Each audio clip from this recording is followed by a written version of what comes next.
Aunty ಧನ್ಯವಾದಗಳು. ಕಣ್ಣು ಚಿಕ್ಕದಾಗಿ ಪ್ರಾರ್ಥನೆ ಮಾಡಿ ಶುರು ಮಾಡಿ. ಪ್ರೀತಿಯುಳ್ಳ ಪರಲೋಕದಲ್ಲಿರುವ ನಮ್ಮ ತಂದೆ, ನಮ್ಮೆಲ್ಲರ ಜೀವನದಲ್ಲಿ ನೀವು ಕೊಟ್ಟಿರುವಂತಹ ಇನ್ನೊಂದು ಹೊಸ ದಿನದ ನಿಮಿತ್ತ ನಿಮ್ಮ ಕೃತಜ್ಞತೆಗಳು ಅಪ್ಪ. ನೀವು ಕೊಟ್ಟಿರುವಂತಹ ಈ ಸಮಯವನ್ನ, ಈ ಕಾಲಾವಕಾಶವನ್ನ ಸದುಪಯೋಗ ಪಡಿಸಿಕೊಂಡು ಇನ್ನೂ ಸಹ ಹೆಚ್ಚಾಗಿ ನಮ್ಮನ್ನು ಅರ್ಥ ಮಾಡಿಕೊಂಡು ಇನ್ನು ಹೆಚ್ಚಾಗಿ ನಿಮಗೆ ಹತ್ತಿರವಾಗುವಂತಹ ಮಕ್ಕಳಾಗಿ ಅದು ಬೇಕಾಗಿರುವಂತಹ ಬಲವನ್ನ, ಶಕ್ತಿಯನ್ನ, ಜ್ಞಾನವನ್ನ, ಬುದ್ಧಿಯನ್ನ ಕೊಟ್ಟು ನಡೆಸಿ ತಂದು ನಾವೆಲ್ಲರೂ ಸೇರಿ ನಿಮ್ಮ ವಾಕ್ಯಗಳನ್ನ ಆಲೋಚನೆ ಮಾಡ್ಬೇಕಾದ್ರೆ ತಂದೆ, ಈಗ ಹೇಳ್ತಿರುವಂತಹ ನನಗೆ ಪರಿಶುದ್ಧಾತ್ಮರ ಸಹಾಯವನ್ನು ಕೇಳ್ತಿರುವಂತಹ ನಿಮ್ಮ ಮಕ್ಕಳಿಗೆ ಅದರ ಅಂಗೀಕರಿಸಬೇಕಾಗಿರುವಂತಹ ವಿವೇಕವನ್ನು, ಸಾತ್ವಿಕತೆಯನ್ನು ದಯಪಾಲಿಸಿ.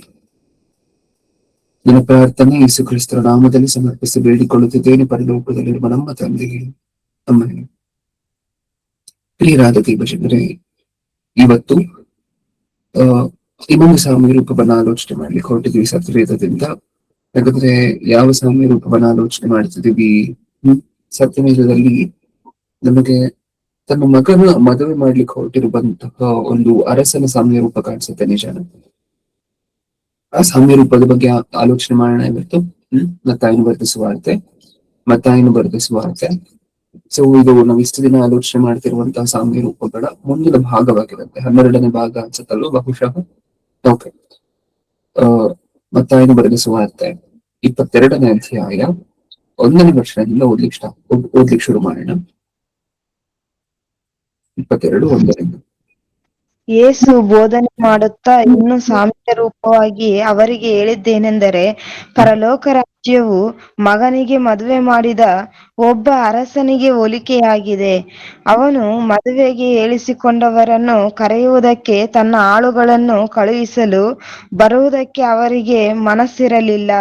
ತಿರುಗಿ ಬೇರೆ ಆಳುಗಳನ್ನು ಕರೆದು, ನೀವು ಊಟಕ್ಕೆ ಹೇಳಿಸಿಕೊಂಡವರ ಬಳಿಗೆ ಹೋಗಿ, ಇಗೋ, ಅಡಿಗೆ ಸಿದ್ಧವಾಗಿದೆ, ನನ್ನ ಹೋರಿಗಳನ್ನು ಕೊಬ್ಬಿದ ಪಶುಗಳನ್ನು ಕೊಯ್ಯಿಸಿದ್ದೇನೆ, ಎಲ್ಲ ಸಿದ್ಧವಾಗಿದೆ, ಮದುವೆಯ ಊಟಕ್ಕೆ ಬನ್ನಿರೆಂಬುದಾಗಿ ಅವರಿಗೆ ಹೇಳಿರೆಂದು ಅಪ್ಪಣೆ ಕೊಟ್ಟು ಕಳುಹಿಸಿದನು. ಆದರೆ ಅವರು ಅಲಕ್ಷ್ಯ ಮಾಡಿ ಒಬ್ಬನು ತನ್ನ ಹೊಲಕ್ಕೆ, ಒಬ್ಬನು ತನ್ನ ವ್ಯಾಪಾರಕ್ಕೆ ಹೋಗಿಬಿಟ್ಟರು. ಉಳಿದವರು ಅವನ ಆಳುಗಳನ್ನು ಹಿಡಿದು ಬೈದು ಕೊಂದು ಹಾಕಿದರು. ಅರಸನು ಸಿಟ್ಟುಗೊಂಡು ತನ್ನ ದಂಡುಗಳನ್ನು ಕಳುಹಿಸಿ ಆ ಕೊಲೆಗಾರರನ್ನು ನಾಶ ಮಾಡಿ ಅವರ ಪಟ್ಟಣವನ್ನು ಸುಟ್ಟುಬಿಟ್ಟನು. ಆಗ ತನ್ನ ಆಳುಗಳಿಗೆ, ಮದುವೆಗೆ ಸಿದ್ಧವಾಗಿದೆ ಸರಿ, ಆದರೆ ಕರೆಯಲ್ಪಟ್ಟವರು ಯೋಗ್ಯರಾಗಿರಲಿಲ್ಲ. ನೀವು ಈಗ 4 ಆದಿಗಳು ಕೂಡುವ ಸ್ಥಳಗಳಿಗೆ ಹೋಗಿ ಕಂಡವರನ್ನೆಲ್ಲ ಮದುವೆಯ ಊಟಕ್ಕೆ ಕರೆಯಿರಿ ಎಂದು ಹೇಳಿದನು. ಆ ಆಳುಗಳು ಆದಿಗಳಿಗೆ ಹೋಗಿ ಕೆಟ್ಟವರು ಒಳ್ಳೆಯವರು ಅನ್ನದೆ ಕಂಡವರನ್ನೆಲ್ಲ ಕೂಡಿಸಿ ಕರಕೊಂಡು ಬಂದರು. ಹೀಗೆ ಮನೆ ತುಂಬಾ ಊಟಕ್ಕೆ ಕೂತರು. ಆಮೇಲೆ ಅರಸನು ಕೂತವರನ್ನು ನೋಡುವುದಕ್ಕೆ ಒಳಕ್ಕೆ ಬರಲಾಗಿ ಮದುವೆ ಬಟ್ಟೆಯನ್ನು ಹಾಕಿಕೊಳ್ಳದ ಒಬ್ಬನನ್ನು ಕಂಡು ಅವನನ್ನು, ಏನಪ್ಪಾ, ಮದುವೆಯ ಬಟ್ಟೆ ಇಲ್ಲದೆ ನೀನಿಲ್ಲಿ ಹೇಗೆ ಒಳಕ್ಕೆ ಬಂದಿ ಎಂದು ಕೇಳಲು ಅವನು ಸುಮ್ಮನಿದ್ದನು. ಆಮೇಲೆ ಅರಸನು ಸೇವಕರಿಗೆ ಅವನ ಕೈ ಕಾಲು ಕಟ್ಟಿ ಅವನನ್ನು ಹೊರಗೆ ಕತ್ತಲೆಗೆ ನೂಕಿರಿ ಎಂದು ಹೇಳಿದನು. ಅಲ್ಲಿ ಗೋಳಾಟವೂ ಕಟಕಟನೆ ಹಲ್ಲು ಕಡಿಯೋಣವೂ ಇರುವವು. ಹೀಗೆ ಕರೆಯಲ್ಪಟ್ಟವರು ಬಹು ಜನ, ಆಯಲ್ಪಟ್ಟವರು ಸ್ವಲ್ಪ ಜನ ಅಂದನು. ಧನ್ಯವಾದಗಳು ಸಿಸ್ಟರ್. ಹೇಳಿ ಪ್ರಿಯರೇ, ಈ ಸಾಮ್ಯ ರೂಪವನ್ನ ನೋಡ್ತಿರ್ಬೇಕಾದ್ರೆ ನಮ್ಗೇನೇನ್ ಅರ್ಥ ಆಗುತ್ತೆ? ಇಷ್ಟಕ್ಕೂ ನನಗೊಂದಷ್ಟು ಪ್ರಶ್ನೆಗಳಿದೆ ಈ ಸಾಮ್ಯ ರೂಪದ ಬಗ್ಗೆ. ನಿಮಗೂ ಸಹ ಪ್ರಪ್ರಥಮ ಬಾರಿಗೆ ಸಾಮ್ಯ ರೂಪವನ್ನು ಓದ್ಬೇಕಾದ್ರೆ ಆ ಪ್ರಶ್ನೆಗಳು ಬರ್ಬೇಕು. ಯಾವ್ದು ಪ್ರಶ್ನೆಗಳು? ಪ್ರತಿಯೊಬ್ಬ ಮನುಷ್ಯನಿಗೂ ಸಹ ಸರ್ವೇ ಸಾಮಾನ್ಯವಾಗಿ ಬರ್ಬೇಕಾಗಿರುವಂತಹ ಪ್ರಶ್ನೆಗಳು ಅವೆಲ್ಲವೂ ಸಹ. ಪ್ರಪ್ರಥಮವಾಗಿ, ನೀವು ನಿಮ್ಮ ಕುಟುಂಬದಲ್ಲಿ ಒಂದು ಮದುವೆ ಮಾಡಿಸ್ತಿದ್ದೀರಾ ಅಂತ ಅನ್ಕೊಳ್ಳಿ. ಓಕೆ, ನಿಮ್ಮದು ಅಥವಾ ನಿಮ್ಮ ತಂಗಿಯದ್ದು, ಅಣ್ಣನದ್ದು ಅಥವಾ ನಿಮ್ಮ ಮಗನದ್ದು ಮದುವೆ ಮಾಡಿಸ್ತಿದ್ದೀರಾ. ಈಗ ನೀವು ಒಂದು ಮದುವೆಗೆ, ಅದೇ ನೀವು ಮಾಡಿಸ್ತಿರುವಂತಹ ಮದುವೆಗೆ ನೀವು ಯಾರನ್ನಾದ್ರೂ ಇನ್ವೈಟ್ ಮಾಡಿದ್ರೆ, ನೀವು ಇನ್ವಿಟೇಷನ್ ಮಾತ್ರ ಅವ್ರು ಕೊಡ್ತಿರುವಂತಹದ್ದು. ಅವ್ರು ನಿಮ್ಮ ಮದುವೆಯನ್ನ ಅಟೆಂಡ್ ಆಗುವಂತಹದ್ದು, ಬಿಡುವಂತಹದ್ದು ಯಾರಿಷ್ಟ? ನಿಮ್ ಇಷ್ಟನಾ ಅವ್ರ ಇಷ್ಟನಾ? ಅವ್ರ ಇಷ್ಟ. ಅವ್ರ ಇಷ್ಟ, ಹೌದಲ್ವಾ? ಬರ್ಬೇಕು ಅಂತ ಏನು ಇಲ್ಲ ನಿಮ್ಮ ಮದ್ವೆಗೆ. ಅವರು ನೀವು ಇನ್ವೈಟ್ ಮಾಡ್ಬೋದು ಅಷ್ಟೇ, ಅದು ನಿಮ್ಗಿರುವಂತಹ ಆಪ್ಷನ್. ಅವ್ರಿಗೆ ಇಷ್ಟ ಇದ್ರೆ ಬಂದು ಅಟೆಂಡ್ ಆಗ್ತಾರೆ, ಇಷ್ಟ ಇಲ್ಲ ಅಂತ ಹೇಳಿದ್ರೆ ಬರೋದಿಲ್ಲ ಮದ್ವೆಗೆ. ನಿಜನಾ? ಅದು ಫಸ್ಟ್ ಪಾಯಿಂಟ್. ಇಲ್ಲಿ ಯಾಕೋ ಈಗಾಗ್ಲೇ ಕರೆಯಲ್ಪಟ್ಟಂತವ್ರು ಬಂದಿಲ್ಲ ಅಂತ ಅನ್ಕೊಂಡು ಇಷ್ಟಕ್ಕೂ ನಿಮ್ಮ ಮದುವೆಗಳಲ್ಲಿ ಯೋಚನೆ ಮಾಡಿ ನೋಡೋಣ. ನೀವು ನಿಮ್ಮ ಸಂಬಂಧಿಕರನ್ನ ಬಂಧು ಬಳಗ ಒಂದಷ್ಟು ಜನರನ್ನ ಕರೆದಿರ್ತೀರ ಮದ್ವೆಗೆ. ಅವ್ರು ಬಂದಿಲ್ಲ ಅಂತ ಹೇಳಿದ್ರೆ ಬೇರೆಯವ್ರನ್ನ ಇನ್ವೈಟ್ ಮಾಡ್ತೀರಾ? ಅವ್ರು ಬಂದಿಲ್ಲ ಅಂತ ಹೇಳಿದ್ರೆ ನಿಮಗ್ ಗೊತ್ತಿಲ್ಲದೆ ಇರುವಂತಹ ಜನರನ್ನ ನೀವು ಇನ್ವೈಟ್ ಮಾಡ್ತೀರಾ? ನೀವು ರಸ್ತೆಗಳಿಗೆಲ್ಲ ಹೋಗಿ ಇನ್ವೈಟ್ ಮಾಡ್ತೀರಾ? ಯಾರ್ಯಾರು ಕಾಣಿಸ್ತಾರೋ ಎಲ್ಲರನ್ನೂ ಕರೀದಿರೋ ಊಟಕ್ಕೆ? ಇಲ್ಲ. ಇಲ್ಲ. ಅದು ಸೆಕೆಂಡ್ ಡೌಟ್ ನಮಗ್ ಬರ್ಬೇಕಾಗಿರುವಂತಹದ್ದು. ಪ್ರಥಮವಾಗಿ ಯಾರು ಯಾರ ಮದ್ವೆಗೂ ಹೋಗುವಂತಹ ಮ್ಯಾಂಡೇಟ್ರಿ ಅಲ್ಲ. ನಾನ್ ಇನ್ನೊಬ್ಬರನ್ನ ಮದ್ವೆ ಕರೆದ್ರೆ ಅವ್ರು ಬರಬಹುದು, ಬರದೇನೂ ಇರಬಹುದು. ಅವ್ರು ಬರುವಂತ ಅಧಿಕಾರ ಇದೆ, ಬರದೇ ಇರುವಂತ ಅಧಿಕಾರನೂ ಇದೆ. ಬರುವಂತ ಅಧಿಕಾರ ಏನಕ್ಕಿದೆ ಅಂದ್ರೆ ನಾನು ಕರೆದಿರೋದಕ್ಕಿದೆ. ಬರದೇ ಇರುವಂತ ಅಧಿಕಾರ ಏನಕ್ಕೋಸ್ಕರ ಇದೆ ಅಂದ್ರೆ ಅವ್ರ ಕೆಲಸನೋ ಇತರ ಅಥವಾ ನಾನು ಇಷ್ಟ ಇಲ್ಲನೋ ಇನ್ನೊಂದು ವಿಚಾರನೋ, ಸಾಕಷ್ಟು ಕಾರಣಗಳಿದೆ ಅದಕ್ಕೆ. ನಿಜನಾ? ಅದು ಫಸ್ಟ್ ರೀಸನ್. ಮ್ಯಾಂಡೇಟ್ರಿ ಮಾಡೋ ಹಂಗಿಲ್ಲ ಯಾರಿಗೂ ಸಹ ಮದ್ವೆಗೆ ಬರ್ಲಿಕ್ಕೆ, ಇದು ನಿಮ್ಮ ತಲೆಯಲ್ಲಿ ಇರ್ಬೇಕು. ಆದ್ರೆ ಈ ಮದ್ವೆಲಿ ಯಾಕೋ ಒಂಥರ ಮ್ಯಾಂಡೇಟ್ರಿ ಆದಂತೆ ಇದೆ. ಓಕೆ, ಈಗ ಸೆಕೆಂಡ್ ಪಾಯಿಂಟ್ ನಾವೇನ್ ಆಲೋಚನೆ ಮಾಡ್ತಿದ್ವಿ, ಒಂದು ವೇಳೆ ಕರೆಯಲ್ಪಟ್ಟಂತವ್ರ ಮದ್ವೆಗೆ ಬಂದಿಲ್ಲ ಅಂತ ಹೇಳಿದ್ರೆ ಆ ವಿವಾಹಕ್ಕೆ ನೀವು ಉಳಿದಂತಹ ಯಾರನ್ನೂ ಸಹ ಕರೆಯುವುದಿಲ್ಲ. 4 ಜನ ಬಂದರೂ ಸಹ ನೀವು ಮದುವೆ ಮಾಡಿ ಮುಗಿಸ್ತೀರಾ, ಹೌದಲ್ವಾ? ಆದ್ರೆ ಇಲ್ಲಿ ವಿಚಿತ್ರ ಏನು ಅಂತ ಹೇಳಿದ್ರೆ ಕರೆಯಲ್ಪಟ್ಟವ್ರು ಬಂದಿಲ್ವಂತೆ, ಅದಕ್ಕೆ ಉಳಿದಿರುವಂತವ್ರನ್ನೆಲ್ಲ ಕರ್ಕೊಂಡ್ ಬಂದ್ರಂತೆ. ರಸ್ತೆಯಲ್ಲಿರುವಂತವ್ರನ್ನೆಲ್ಲ ಕರೆದ್ರಂತೆ, ಯಾರ್ಯಾರು ಸಿಗ್ತಾರೋ ಎಲ್ಲರನ್ನು ಕರ್ಕೊಂಡ್ ಬಂದ್ರಂತೆ. ವಿಚಿತ್ರವಾಗಿದೆಯಲ್ವಾ? ಓಕೆ, ಹಾಗೆ ಮುಂದೆ ಹೋಗ್ತಾ ಹೋಗ್ತಾ ಸರಿ, ಈಗ ಕರೆಯಲ್ಪಟ್ಟಂತವ್ರು ಪ್ರಪ್ರಥಮ ಬಾರಿಗೆ ಫಸ್ಟ್ ಇನ್ವಿಟೇಷನ್ ಬಂದಿಲ್ಲ. ಅದಾದ ನಂತರ ಉಳಿದಂತವ್ರನ್ನೆಲ್ಲ ಯಾರ್ಯಾರು ಸಿಗ್ತಾರೋ ಎಲ್ಲರನ್ನೂ ಸಹ ಕರೆದಿದ್ದಾರೆ. ಅವರು ಕರೆದಿರುವಂತ ಒಂದಷ್ಟು ಜನರಲ್ಲಿ ಸಾಕಷ್ಟು ಜನ ಬಂದಿದ್ದಾರೆ. ಓಕೆ, ಈಗ ಬಂದ ಮೇಲೆ ರಾಜ ಪ್ರಶ್ನೆ ಮಾಡ್ತಿರುವಂತದ್ದು ನೋಡಿ, ಅಲ್ಲಿ ಇದ್ದಂತಹ ಮದುವೆ ಮನೆಯಲ್ಲಿ ಕೂತ್ಕೊಂಡು ಮದುವೆ ಮಹೋತ್ಸವದಲ್ಲಿ ಪಾಲ್ಗೊಂಡಿರುವಂತಹ ಒಬ್ಬ ವ್ಯಕ್ತಿಯನ್ನ ಮದುವೆ ಬಟ್ಟೆ ಎಲ್ಲಿ ಅಂತ ಹೇಳಿ ಪ್ರಶ್ನೆ ಮಾಡ್ತಿದ್ದಾರೆ. ನಿಜನಾ? ಓಕೆ, ಇಷ್ಟಕ್ಕೂ ಪ್ರಪ್ರಥಮವಾಗಿ ಈ ವ್ಯಕ್ತಿ ಫಸ್ಟ್ ಇನ್ವೈಟಿ ಅಲ್ಲ, ಫಸ್ಟ್ ಕರೆದಂತವ್ರು ಬಂದಿಲ್ಲ. ಅದಕ್ಕೋಸ್ಕರ ಬೇರೆ ಯಾರ್ಯಾರನ್ನೋ ಕರ್ಕೊಂಡ್ ಬಂದಾಗ ಅದ್ರಲ್ಲಿ ಬಂದಂತಹ ಒಬ್ಬ ವ್ಯಕ್ತಿ ಈ ರಾಜ ಬಂದು ಪ್ರಶ್ನೆ ಮಾಡ್ತಿರುವಂತಹ ವ್ಯಕ್ತಿ. ಈ ವ್ಯಕ್ತಿಯನ್ನ ರಾಜ ಏನಂತ ಕೇಳ್ತಿರುವಂತಹದ್ದು ಇಷ್ಟಕ್ಕೂ? ಮದುವೆ ಬಟ್ಟೆಯಲ್ಲಿ ಓಕೆ, ಈ ಮದುವೆ ಬಟ್ಟೆಯಲ್ಲಿ ಅಂತ ಹೇಳಿ ಕೇಳ್ಬೇಕಾದ್ರೆ ನೀವ್ ಯಾವತ್ತಾದ್ರೂ ಕೇಳಿದ್ದೀರಾ? ನಿಮ್ ಮದ್ವೆಗೆ ಯಾರನ್ನಾದ್ರೂ ನೀವ್ ಇನ್ವೈಟ್ ಮಾಡಿದ್ದೀರಾ ಅಂತ ಅನ್ಕೊಳ್ಳಿ.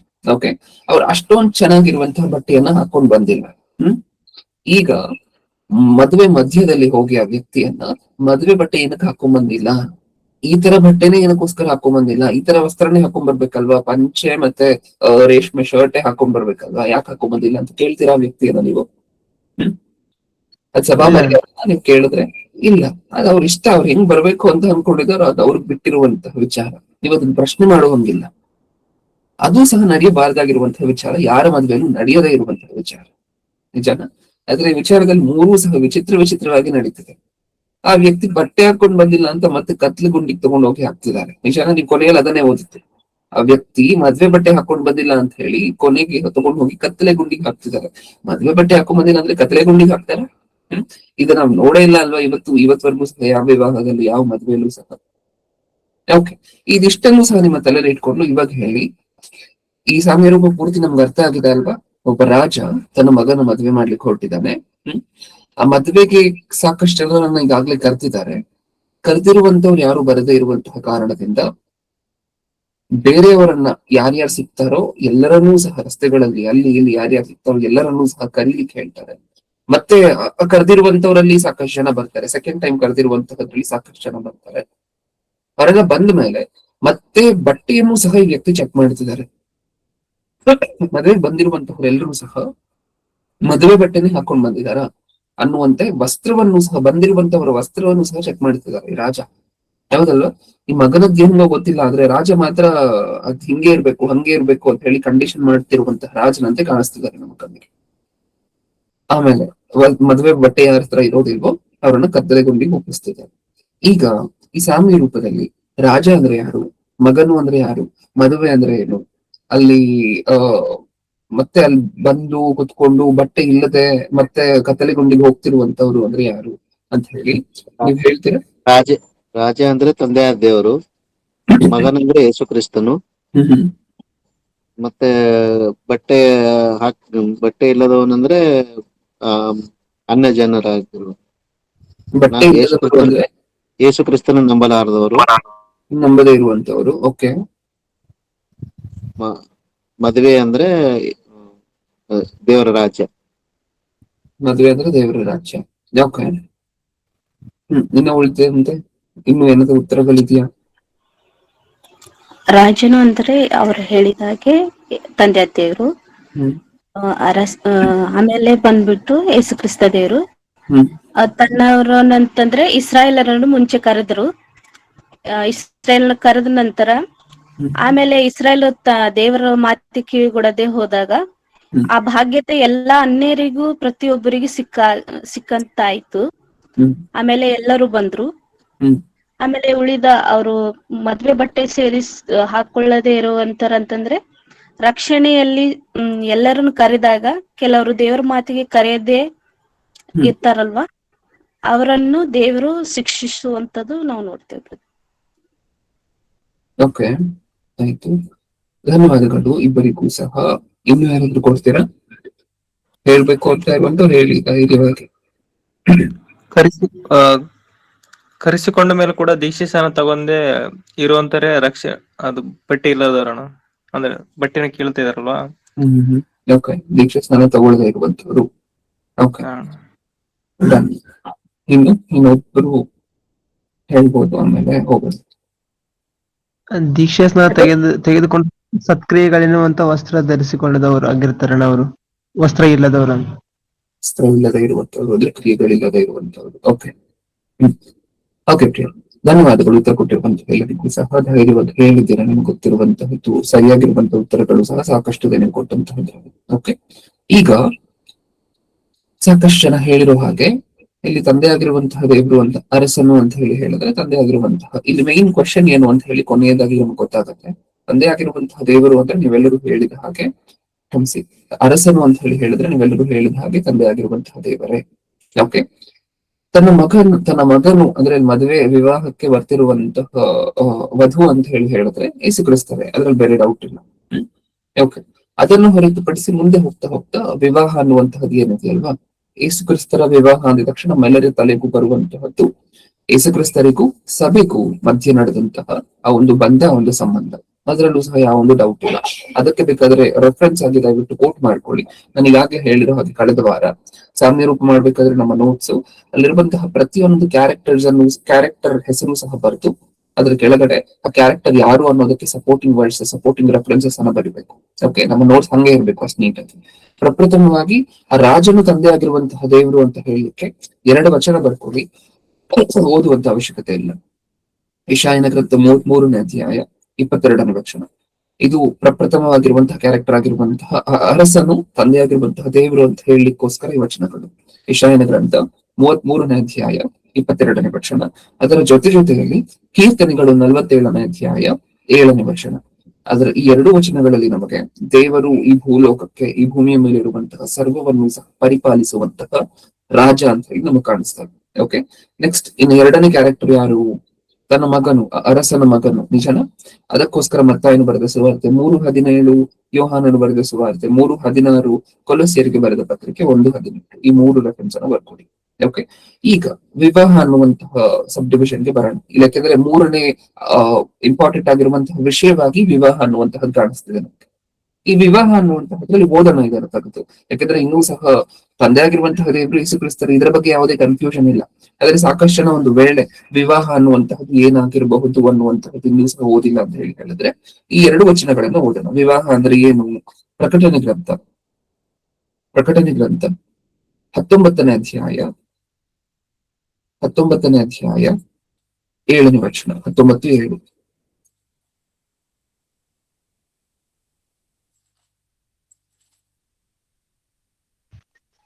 ಯಜ್ಞದ ಕುರಿಯಾದಾತನ ವಿವಾಹ ಕಾಲವು ಬಂತು. ಆತನಿಗೆ ವಿವಾಹವಾಗುವ ಕನ್ಯೆ ತನ್ನನ್ನು ಸಿದ್ಧ ಮಾಡಿಕೊಂಡಿದ್ದಾಳೆ. ಸಂತೋಷಪಡೋಣ, ಹರ್ಷಗೊಳ್ಳೋಣ, ಆತನನ್ನು ಘನಪಡಿಸೋಣ. ಏನರ್ಥ ಆಯ್ತು ನಮ್ಗೆ ಈ ಮಾತಿನಿಂದ? ಈ ಮಾತು 1ರಿಂದ ನಮ್ಗೆ ಎಲ್ಲವೂ ಸಹ ಸ್ಪಷ್ಟವಾಗುತ್ತದೆ ನೋಡಿ.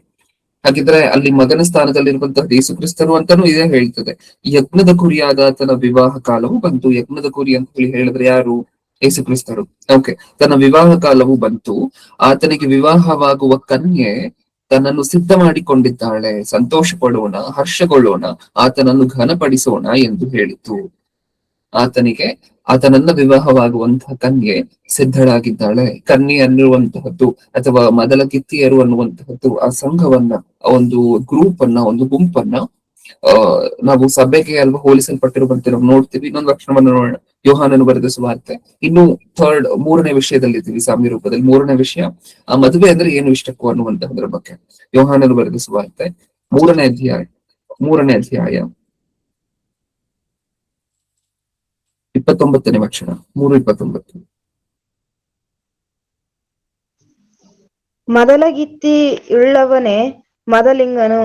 ಆದರೂ ಮದಲಿಂಗನ ಗೆಳೆಯನು ಅವನ ಹತ್ತಿರವೇ ನಿಂತುಕೊಂಡು ಅವನ ಮಾತುಗಳನ್ನು ಕೇಳಿ ಮದಲಿಂಗನ ಧ್ವನಿಗೆ ಬಹು ಸಂತೋಷ ಪಡುತ್ತಾನಲ್ಲವೇ.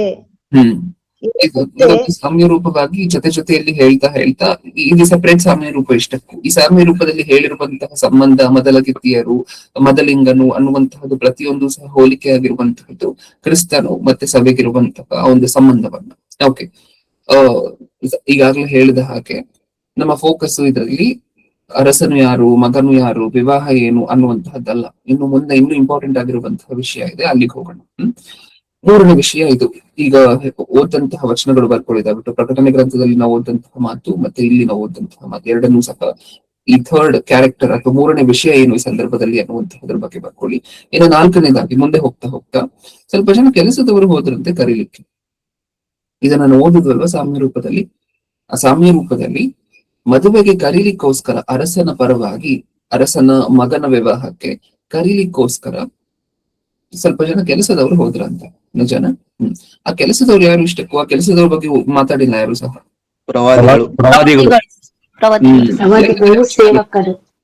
ಸೇವಕರು. ಎಲ್ಲದ ವಚನ ಸತ್ಯವೇದದಲ್ಲಿ ಒಂದ್ಸರಿ ನೋಡೋಣ, ಅದಕ್ಕೆ ಸಂಬಂಧಪಟ್ಟಿರುವಂತಹದ್ದು. ಈ ಕೆಲಸದವರು ಅಂತ ಹೇಳಿದ್ರೆ ಪ್ರವಾದಿಗಳೇ ಅಂತ ಹೇಳಲಿಕ್ಕೋಸ್ಕರ ಒಂದ್ಸರಿ ಕೆಲವು ವಚನಗಳನ್ನು ಓದಿ ಮುಂದೆ ಹೋಗೋಣ. ಮತ್ತಾಯನು ಬರೆದ ಸುವಾರ್ತೆ 22ನೇ ಅಧ್ಯಾಯ 3ನೇ ವಚನ, 22:3. ಈಗ ಈ ಸಾಮ್ಯ ರೂಪವನ್ನ, ಆ ಟೆಕ್ಸ್ಟ್ ಅನ್ನ ಮಾತ್ರ ಓದ್ಕೊಂಡು ಮುಂದೆ ಹೋಗೋಣ ಬೇರೆ ವಚನಕ್ಕೆ. ಒಂದ್ಸರಿ ಓದಿ ಅದನ್ನ, ಈ ತೆಗೆದುಕೊಂಡಿರುವಂತಹ ವಚನವನ್ನು. ಅವನು ಮದುವೆಗೆ ಏಳಿಸಿಕೊಂಡವರನ್ನು ಕರೆಯುವುದಕ್ಕೆ ತನ್ನ ಆಳುಗಳನ್ನು ಕಳುಹಿಸಲು ಬರುವುದಕ್ಕೆ ಅವರಿಗೆ ಮನಸ್ಸಿರಲಿಲ್ಲ. ಸಾಕು ಪ್ರಿಯರೇ, ಆಳುಗಳನ್ನು ಕಳುಹಿಸಲು. ಈ ಆಳುಗಳೇ, ಈ ಸಾಮ್ಯ ರೂಪದಲ್ಲಿ ಹೇಳಿರುವಂತ ಈ ಆಳುಗಳೇ ಯಾರು ಅಂತ ಹೇಳಿ ನೋಡ್ತಿದ್ವಿ. ಪೂರ್ವಕಾಲ ವೃತ್ತಾಂತ 2ನೇ ಗ್ರಂಥ, 2ನೇ ಪೂರ್ವಕಾಲ ವೃತ್ತಾಂತದ ಗ್ರಂಥ 36ನೇ ಅಧ್ಯಾಯ 15ನೇ ವಚನ. 36:15.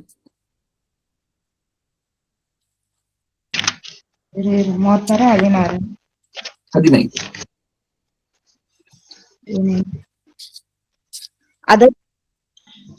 ಅವರ ಪಿತೃಗಳ ದೇವರಾದ ಯೆಹೋವನು ತನ್ನ ಪ್ರಜೆಗಳನ್ನು ನಿವಾಸ ಸ್ಥಾನವನ್ನು ಕನಿಕರಿಸಿ ಸಾವಕಾಶ ಮಾಡದೆ ತನ್ನ ದೂತರ ಮುಖಾಂತರವಾಗಿ ಅವರನ್ನು ಎಚ್ಚರಿಸುತ್ತಾ ಇದ್ದರೂ ಅವರು ದೇವ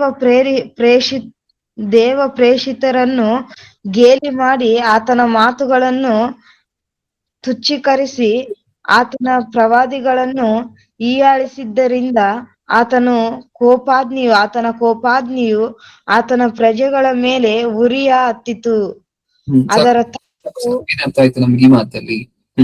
ಇಷ್ಟಕ್ಕೂ ಆ ಸೇವಕರು ಯಾರು ಅಂತ ನೋಡುತ್ತಿದೀವಲ್ವಾ? ಅರಸನ ಪರವಾಗಿ ಹೋಗಿ ಇನ್ವೈಟ್ ಮಾಡಿದಂತವರು ತನ್ನ ಮಗನ ಮದುವೆಗೆ ಯಾರು ಅಂತ ಹೇಳಿ ನೋಡುತ್ತಿದೀವಲ್ವ? ಅದ್ರ ಕೆಳಗೆ ಈ ವಚನ ಬರ್ಕೊಳ್ಳಿ, 15ನೇ ವಚನ. ಅವರ ಪಿತೃಗಳ ದೇವರಾದ ಯೆಹೋವನು ತನ್ನ ಪ್ರಜೆಯನ್ನು ನಿವಾಸ ಸ್ಥಾನವನ್ನು ಕನಿಕರಿಸಿ ಸಾವಕಾಶ ಮಾಡದೆ ತನ್ನ ದೂತರ ಮುಖಾಂತರವಾಗಿ ಅವರನ್ನು ಎಚ್ಚರಿಸುತ್ತಾ ಇದ್ದರು. ಅವರು ದೇವಪ್ರೇಷ್ಠಿತರನ್ನು ಕೇಳಿ ಮಾಡಿ ಆತನ ಮಾತುಗಳನ್ನು ತುಚ್ಛೀಕರಿಸಿ ಆತನ ಪ್ರವಾದಿಗಳನ್ನು ಹೀಯಾಳಿಸಿದ್ದರಿಂದ ಆತನ ಕೋಪಾಗ್ನಿಯು ತನ್ನ ಪ್ರವಾದಿಗಳನ್ನು ಹೀಯಾಳಿಸಿದ್ದರಿಂದ. ಎಲ್ಲ ಕಾಣಿಸ್ತಿದೆಯಲ್ವಾ? ದೇವರ ಪರವಾಗಿ ಹೋಗಿ ಕರೆದಂತವರು ಮತ್ತೆ ಪರಿಶುದ್ಧಾತ್ಮ ದೇವರು ಆ ಕಾಲದಿಂದಲೂ ಸಹ ನಾವು ಯೇಸು ಕ್ರಿಸ್ತರು ಸಾಕಷ್ಟು ಸಾರಿ ಬಂದಿರುವಂತಹದನ್ನ ನೋಡ್ತೀವಲ್ವಾ ಹಳೆ ಒಡಂಬಡಿಕೆಯಲ್ಲೂ ಸಹ. ಯೇಸು ಕ್ರಿಸ್ತರು, ಪರಿಶುದ್ಧಾತ್ಮ ದೇವರು, ದೂತರು ಇವರೆಲ್ಲ ಬಂದು ಪ್ರವಾದಿಗಳನ್ನ, ಭೂಮಿ ಮೇಲಿರುವಂತಹ ನ್ಯಾಯಸ್ಥಾಪಕರನ್ನ ಇವ್ರನ್ನೆಲ್ಲ ಬಲಪಡಿಸಿ ಈ ನ್ಯಾಯಸ್ಥಾಪಕರನ್ನ, ಪ್ರವಾದಿಗಳನ್ನ ಜನರ ಹತ್ರ ಕಳಿಸ್ತಾರೆ, ಕರೀಲಿಕ್ಕೋಸ್ಕರ ಜನರನ್ನು, ಎಚ್ಚರಿಸ್ಲಿಕ್ಕೋಸ್ಕರ ಜನರನ್ನು. ನಿಜಾನ? ಇವ್ರೇನ್ ಮಾಡಿದ್ರಂತೆ, ತುಚ್ಛೀಕರಿಸಿ ಅವರ ಮಾತುಗಳನ್ನ, ಅಂದ್ರೆ ಕೇರುವು ಸಹ ಮಾಡದೆ, ಸ್ವೀಕಾರ ಮಾಡದೆ, ತಿರಸ್ಕಾರ ಮಾಡಿ, ಗೇಲಿ ಮಾಡಿ. ತುಚ್ಛೀಕರಿಸುವಂತಹದ್ದು ಅಂದ್ರೆ ಅದು ಬರೀ ತಿರಸ್ಕಾರ ಮಾಡುವಂತಹದ್ದು ಮಾತ್ರ ಅಲ್ಲ, ತಿರಸ್ಕಾರ ಮಾಡುವಂತಹದರ ಜೊತೆಯಲ್ಲಿ ಗೇಲಿ ಮಾಡುವಂತಹದ್ದು. ಇದು ಈಗಿನ ಕಾಲದಲ್ಲೂ ನಡೀತಿದ್ಯಾ ಇಲ್ವಾ? ಗೇಲಿ ಮಾಡುವಂತಹದ್ದು. ನೀವು ಹೋಗಿ ಕ್ರಿಸ್ತನ ಬಗ್ಗೆ ಹೇಳಿ ಯಾರಿಗಾದ್ರು, ಏನ್ ಮಾಡ್ತಾರೆ? ಗೇಲಿ ಮಾಡ್ತಾರೆ. ಹೌದಾ? ಹಾಗಾದ್ರೆ ನಾವೆಲ್ಲ ರಕ್ಷಿಸಲ್ಪಟ್ಬಿಡ್ತೀವ? ಯೇಸು ಕ್ರಿಸ್ತರನ್ನ ನಂಬ್ಕೊಂಡ್ರೆ ಯಾವಾಗ್ಲೂ 2000 ವರ್ಷಗಳ ಹಿಂದೆ ಯೇಸು ಕ್ರಿಸ್ತರ ಶಿಲ್ಬೆ ಮೇಲೆ ಬಲಿಯಾದ್ರೆ ಇವಾಗ ನಾವು ರಕ್ಷಿಸಲ್ಪಡ್ಲಿಕ್ಕೆ ಆಗತ್ತಾ? ಬುದ್ಧಿ ಇರುವಂತ ಮಾತಾಡಿ ಬ್ರದರ್. ಇದೆಲ್ಲ ಗೇಲಿ ಮಾಡುವಂತಹದ್ದೇ ದೇವರನ್ನ ಆ ಕಾಲದಿಂದ ಈ ಕಾಲದವರೆಗೂ ನಡೀತದೆ. ಓಕೆ, ಹಾಗಿದ್ರೆ ನಾವು ಇದನ್ನ ಏನಕ್ಕೋಸ್ಕರ ಓದಿದ್ವಿ ಅಂತ ಹೇಳಿದ್ರೆ, ಆ ಕರೆಯಲ್ಪಟ್ಟಂತಹ ಇಷ್ಟಕ್ಕೂ ಹೋಗಿ ಕರೆದು ಬಂದಂತಹ ಆಳುಗಳು ಯಾರು ಅನ್ನುವಂತಹದನ್ನ ಆಲೋಚನೆ ಮಾಡ್ಲಿಕ್ಕೋಸ್ಕರ, ಆಳುಗಳು ಯಾರು, ಸತ್ಯವೇದದ ಪ್ರಕಾರ ಏನ್ ಹೇಳ್ತಿದೆ ಸತ್ಯವೇದ ಅವರ ಬಗ್ಗೆ ಅನ್ನುವಂತಕ್ಕೋಸ್ಕರ ಇದು ವಚನಗಳನ್ನ ಓದಿದ್ವಿ. ಓಕೆ, ಈ ಆಳುಗಳು ಅಂತ ಹೇಳಿದ್ರೆ ಪ್ರವಾದಿಗಳು, ದೇವರ ಪರವಾಗಿ ದೇವರ ಪ್ರತಿನಿಧಿಗಳಾಗಿ ನಿಂತಹ ಪ್ರತಿಯೊಬ್ಬೊಬ್ಬರೂ ಸಹ. ಇನ್ನೊಂದು ವಚನವನ್ನ ಇದ್ರ ಕೆಳಗಡೆ ಬರ್ಕೊಳ್ಳಿ, ಹೊಸ ಒಡಂಬಡಿಕೆಯಲ್ಲಿರುವಂತಹ ವಚನ, ಕೊರಿಂಥದವರಿಗೆ ಬರೆದ 2ನೇ ಪತ್ರಿಕೆ 5ನೇ ಅಧ್ಯಾಯ 20ನೇ ವಚನ. ಇದು ಹೊಸ ಒಡಂಬಡಿಕೆಯಲ್ಲಿರುವಂತಹ ವಚನ, ಓದುವಂತಹ ಅವಶ್ಯಕತೆ ಇಲ್ಲ. ಓಕೆ, ಈಗ ಇನ್ನು ಹಾಗೆ ಮುಂದೆ ಹೋಗ್ತಾ ಹೋಗ್ತಾ ಹೋಗ್ತಾ ಅಲ್ಲಿ 2 ರೀತಿಯಾಗಿ ಇನ್ವಿಟೇಷನ್ ಹೊಂದಿದಂತಹ ಜನ ಇದ್ದಾರೆ. ಪ್ರಪ್ರಥಮವಾಗಿ ಫಸ್ಟ್ ಇನ್ವಿಟೇಷನ್ ಹೊಂದಿದಂತಹ ಜನ, ಫಸ್ಟ್ ಇನ್ವಿಟೇಷನ್ ಅವ್ರಿಗೆ ಅಂತ ಹೋಗುತ್ತೆ.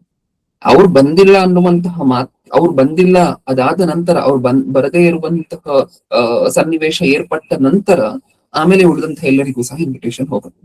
ಇಷ್ಟಕ್ಕೂ ಈ ಫಸ್ಟ್ ಕರೆಯಲ್ಪಟ್ಟವರು ಅಂತ ಹೇಳಿದ್ರೆ ಯಾರು? ಇಸ್ರಾಯೇಲಿಯರು, ಯಹೂದ್ಯರ. ಒಂದ್ಸರಿ ಸತ್ಯವೇದದಿಂದ ನೋಡೋಣ ಅದನ್ನ. ಸತ್ಯವೇದದಲ್ಲಿರುವಂತಹ ವಚನಗಳನ್ನ ಬರ್ಕೊಳ್ತಿರುವಂತವರು ಯೋಹಾನನು ಬರೆದ ಸುವಾರ್ತೆ 1ನೇ ಅಧ್ಯಾಯ, ಯೋಹಾನನು ಬರೆದ ಸುವಾರ್ತೆ 1ನೇ ಅಧ್ಯಾಯ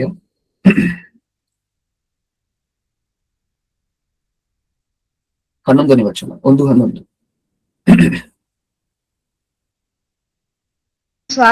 ಆತನು ಸ್ವಾಸ್ಥ್ಯಕ್ಕೆ ಬಂದನು, ಆದರೆ ಸ್ವಂತ ಜನರು ಆತನನ್ನು ಅಂಗೀಕರಿಸಲಿಲ್ಲ.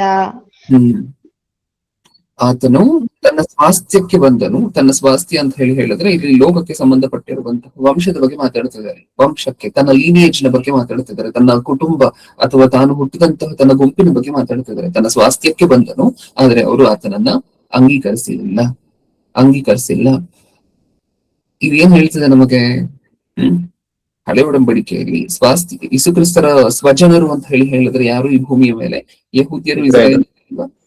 ಓಕೆ, ಹಾಗಿದ್ರೆ ಯಹೂದ್ಯರು, ಇಸ್ರಾಯೇಲಿಯರು ಪ್ರಪ್ರಥಮವಾಗಿ ಈ ಭೂಮಿ ಮೇಲೆ ಯೇಸುಕ್ರಿಸ್ತರನ್ನ ತಿರಸ್ಕಾರ ಮಾಡಿದ್ ಯಾರು ಅಂದ್ರೆ, ಯೇಸುಕ್ರಿಸ್ತರು ಫಸ್ಟ್ ಯಾರಿಗೋಸ್ಕರ ಬಂದ್ರು? ಇಡೀ ಪ್ರಪಂಚಕ್ಕೋಸ್ಕರ ಯೇಸುಕ್ರಿಸ್ತರು ಬಂದಂತಹದ್ದು ಅದು ಬೇರೆ ವಿಚಾರ. ಆದ್ರೆ ಇಸ್ರಾಯೇಲಿಯರು, ಯಹೂದ್ಯರು ಪ್ರಥಮ ಫಲ ಅನ್ನುವಂತಹದ್ದು ನಾವು ಸತ್ಯವೇದದಲ್ಲಿ ನೋಡ್ಕೊಳ್ತೀವಲ್ವಾ. ದೇವರು ಕನಸಿದ್ದಿತ್ತು ಅದೇ, ಫಸ್ಟ್ ಇಸ್ರಾಯೇಲಿಯರು ಮಾರ್ಪಟ್ಕೊಳ್ತಾರೆ, ಆಮೇಲೆ ಇಸ್ರಾಯೇಲಿಯರು ಹೋಗಿ ಎಲ್ರನ್ನೂ ಮಾರ್ಪಡಿಸ್ತಾರೆ. ಅದಕ್ಕೆ ಒಂದು ಗುಂಪನ್ನ ಮಾರ್ಪಡಿಸ್ಕೊಳ್ಲಿಕ್ಕೋಸ್ಕರ ನೋಡಿದ್ರು ಫಸ್ಟ್ ದೇವರು. ಈ ಗುಂಪು ಹೋಗಿ ಉಳಿದಂತವ್ರನ್ನೆಲ್ಲರನ್ನು ಮಾರ್ಪಡಿಸ್ತಾರೆ. ಆದ್ರೆ ಇವ್ರು ಹಂಗ್ ಮಾಡಿದ್ರ? ಇವ್ರನ್ನೇ ಮಾರ್ಪಡಿಸ್ಲಿಕ್ಕೆ ಯೇಸು ಕ್ರಿಸ್ತರು ಮತ್ತೆ ಟ್ರೈ ಮಾಡ್ಬೇಕಾಗಿ ಬಂತು. ಅಷ್ಟು ಮಾಡಿದ್ರು ಸಹ ಇವರು ಕಡೆಗೂ ಮಾರ್ಪಟ್ಟಿಲ್ಲ. ನಿಜನ? ಎಷ್ಟು ಕರೆ ಇವ್ರ ಹತ್ರ ಕಳಿಸಿದ್ರು ಸಹ, ಪ್ರವಾದಿಗಳು ಇವ್ರ ಹತ್ರನೇ ಹೋಗಿತ್ತು, ನ್ಯಾಯಸ್ಥಾಪಕರು ಇವ್ರ ಹತ್ರನೇ ಹೋಗಿತ್ತು, ಬೇರೆ ಬೇರೆ ರಾಜರೆಲ್ಲ ಇವ್ರ ಹತ್ರನೇ ಹೋಗಿ ಜನರ ಮಾರ್ಪಡಿಸ್ಬೇಕು ಅಂತ ಹೇಳಿ ನೋಡಿದ್ರು. ಯಾವ್ದು ಸಹ ವರ್ಕ್ ಆಗಿಲ್ಲ. ಇವ್ರು ಯಾರ ಕರೆಗೂ ಸಹ ಕಿವಿ ಕೊಟ್ಟಿಲ್ಲ. ಕಿವಿ ಕೊಡುವಂತಹದ್ದು ಮಾತ್ರವಲ್ಲದೆ, ಕಿವಿ ಕೊಡದೇ ಇರುವಂತಹದ್ದು ಮಾತ್ರವಲ್ಲದೆ ಇವ್ರು ಇನ್ನೊಂದು ಕೆಲಸವನ್ನು ಮಾಡಿದ್ರಂತೆ. ಆ ಕರಿಯಕ್ ಬಂದಿದ್ರಲ್ವಾ, ಆ ಕರಿಯಕ್ ಬಂದಿರುವಂತವ್ರನ್ನ ಏನ್ ಮಾಡಿದ್ರಂತೆ? ಇಷ್ಟಕ್ಕೂ ಇವರು ಹಾಕಿದ್ದಾರೆ, ಒಡೆದು ಹಾಕಿದ್ದಾರೆ. ತುಂಬಾ ಇಂಪಾರ್ಟೆಂಟ್ ಈ ಫ್ರೇಸ್, ಕೊಂದ್ ಹಾಕಿದ್ದಾರೆ. ಕರಿಯಕ್ ಬಂದಿರುವಂತವರನ್ನ ಕೊಂದ್ ಹಾಕಿದ್ದಾರೆ. ನೀವು ನಿಮ್ಮ ಕುಟುಂಬದಲ್ಲಿ ನಡೆದಿರುವಂತಹ ವಿವಾಹಕ್ಕೆ ಯಾರನ್ನಾದ್ರೂ ಕರೀಲಿಕ್ಕೆ ಕಳಿಸಿದ್ರೆ, ನಿಮ್ಮ ಆಳನ್ನು ಅಥವಾ ನಿಮ್ಮ ಅಸಿಸ್ಟೆಂಟ್ ಅನ್ನು, ನಿಮ್ಮ ಸೆಕ್ರೆಟರಿಯನ್ನು ಕಳಿಸಿದ್ರೆ ಯಾರಾದ್ರೂ ಹೊಡೆದಾಕಿ ಕಳಿಸ್ತಾರ? ಇಲ್ಲ, ನೀಟಾಗಿ ಮನೆ ಕರೆದು ಕಾಫಿ ಕೊಟ್ಟು. ನಿಜನಾ? ಈ ತರ ಅಲ್ವಾ? ಅಟ್ಲೀಸ್ಟ್ ಅವ್ರ ಮದ್ವೆಗೆ ಬಂದಿಲ್ಲ ಅಂತ ಹೇಳಿದ್ರು, ನೀವ್ ಯಾರನ್ನ ಕರೀಲಿಕ್ಕೆ ಕಳ್ಸಿದಿರೋ, ನೀವ್ ಯಾವ ಆಳುಗಳನ್ನೋ, PA ಸೆಕ್ರೆಟರಿನೋ ಕಳ್ಸಿದಿರೋ ಅವರನ್ನು ಗೌರವಿಸಿ ಮತ್ತೆ ಕಳಿಸ್ತಾರೆ. ಇನ್ವಿಟೇಷನ್ ತಗೊಂಡು ಸಂತೋಷದಿಂದ ಹೋಗ್ ಬನ್ನಿ ಅಂತ ಹೇಳಿ ಕಳಿಸ್ತಾರೆ. ಇಲ್ಲಿ ಇವ್ರು ಕೊಂದಾಗ್ತಾರೆ ಏನ್ ಪ್ರಿಯರ? ಇಷ್ಟಕ್ಕೂ ನಾವು ಸತ್ಯವೇದದಲ್ಲಿ ಸಾಕಷ್ಟು ವಚನಗಳನ್ನ ಓದ್ತೀವಲ್ವಾ.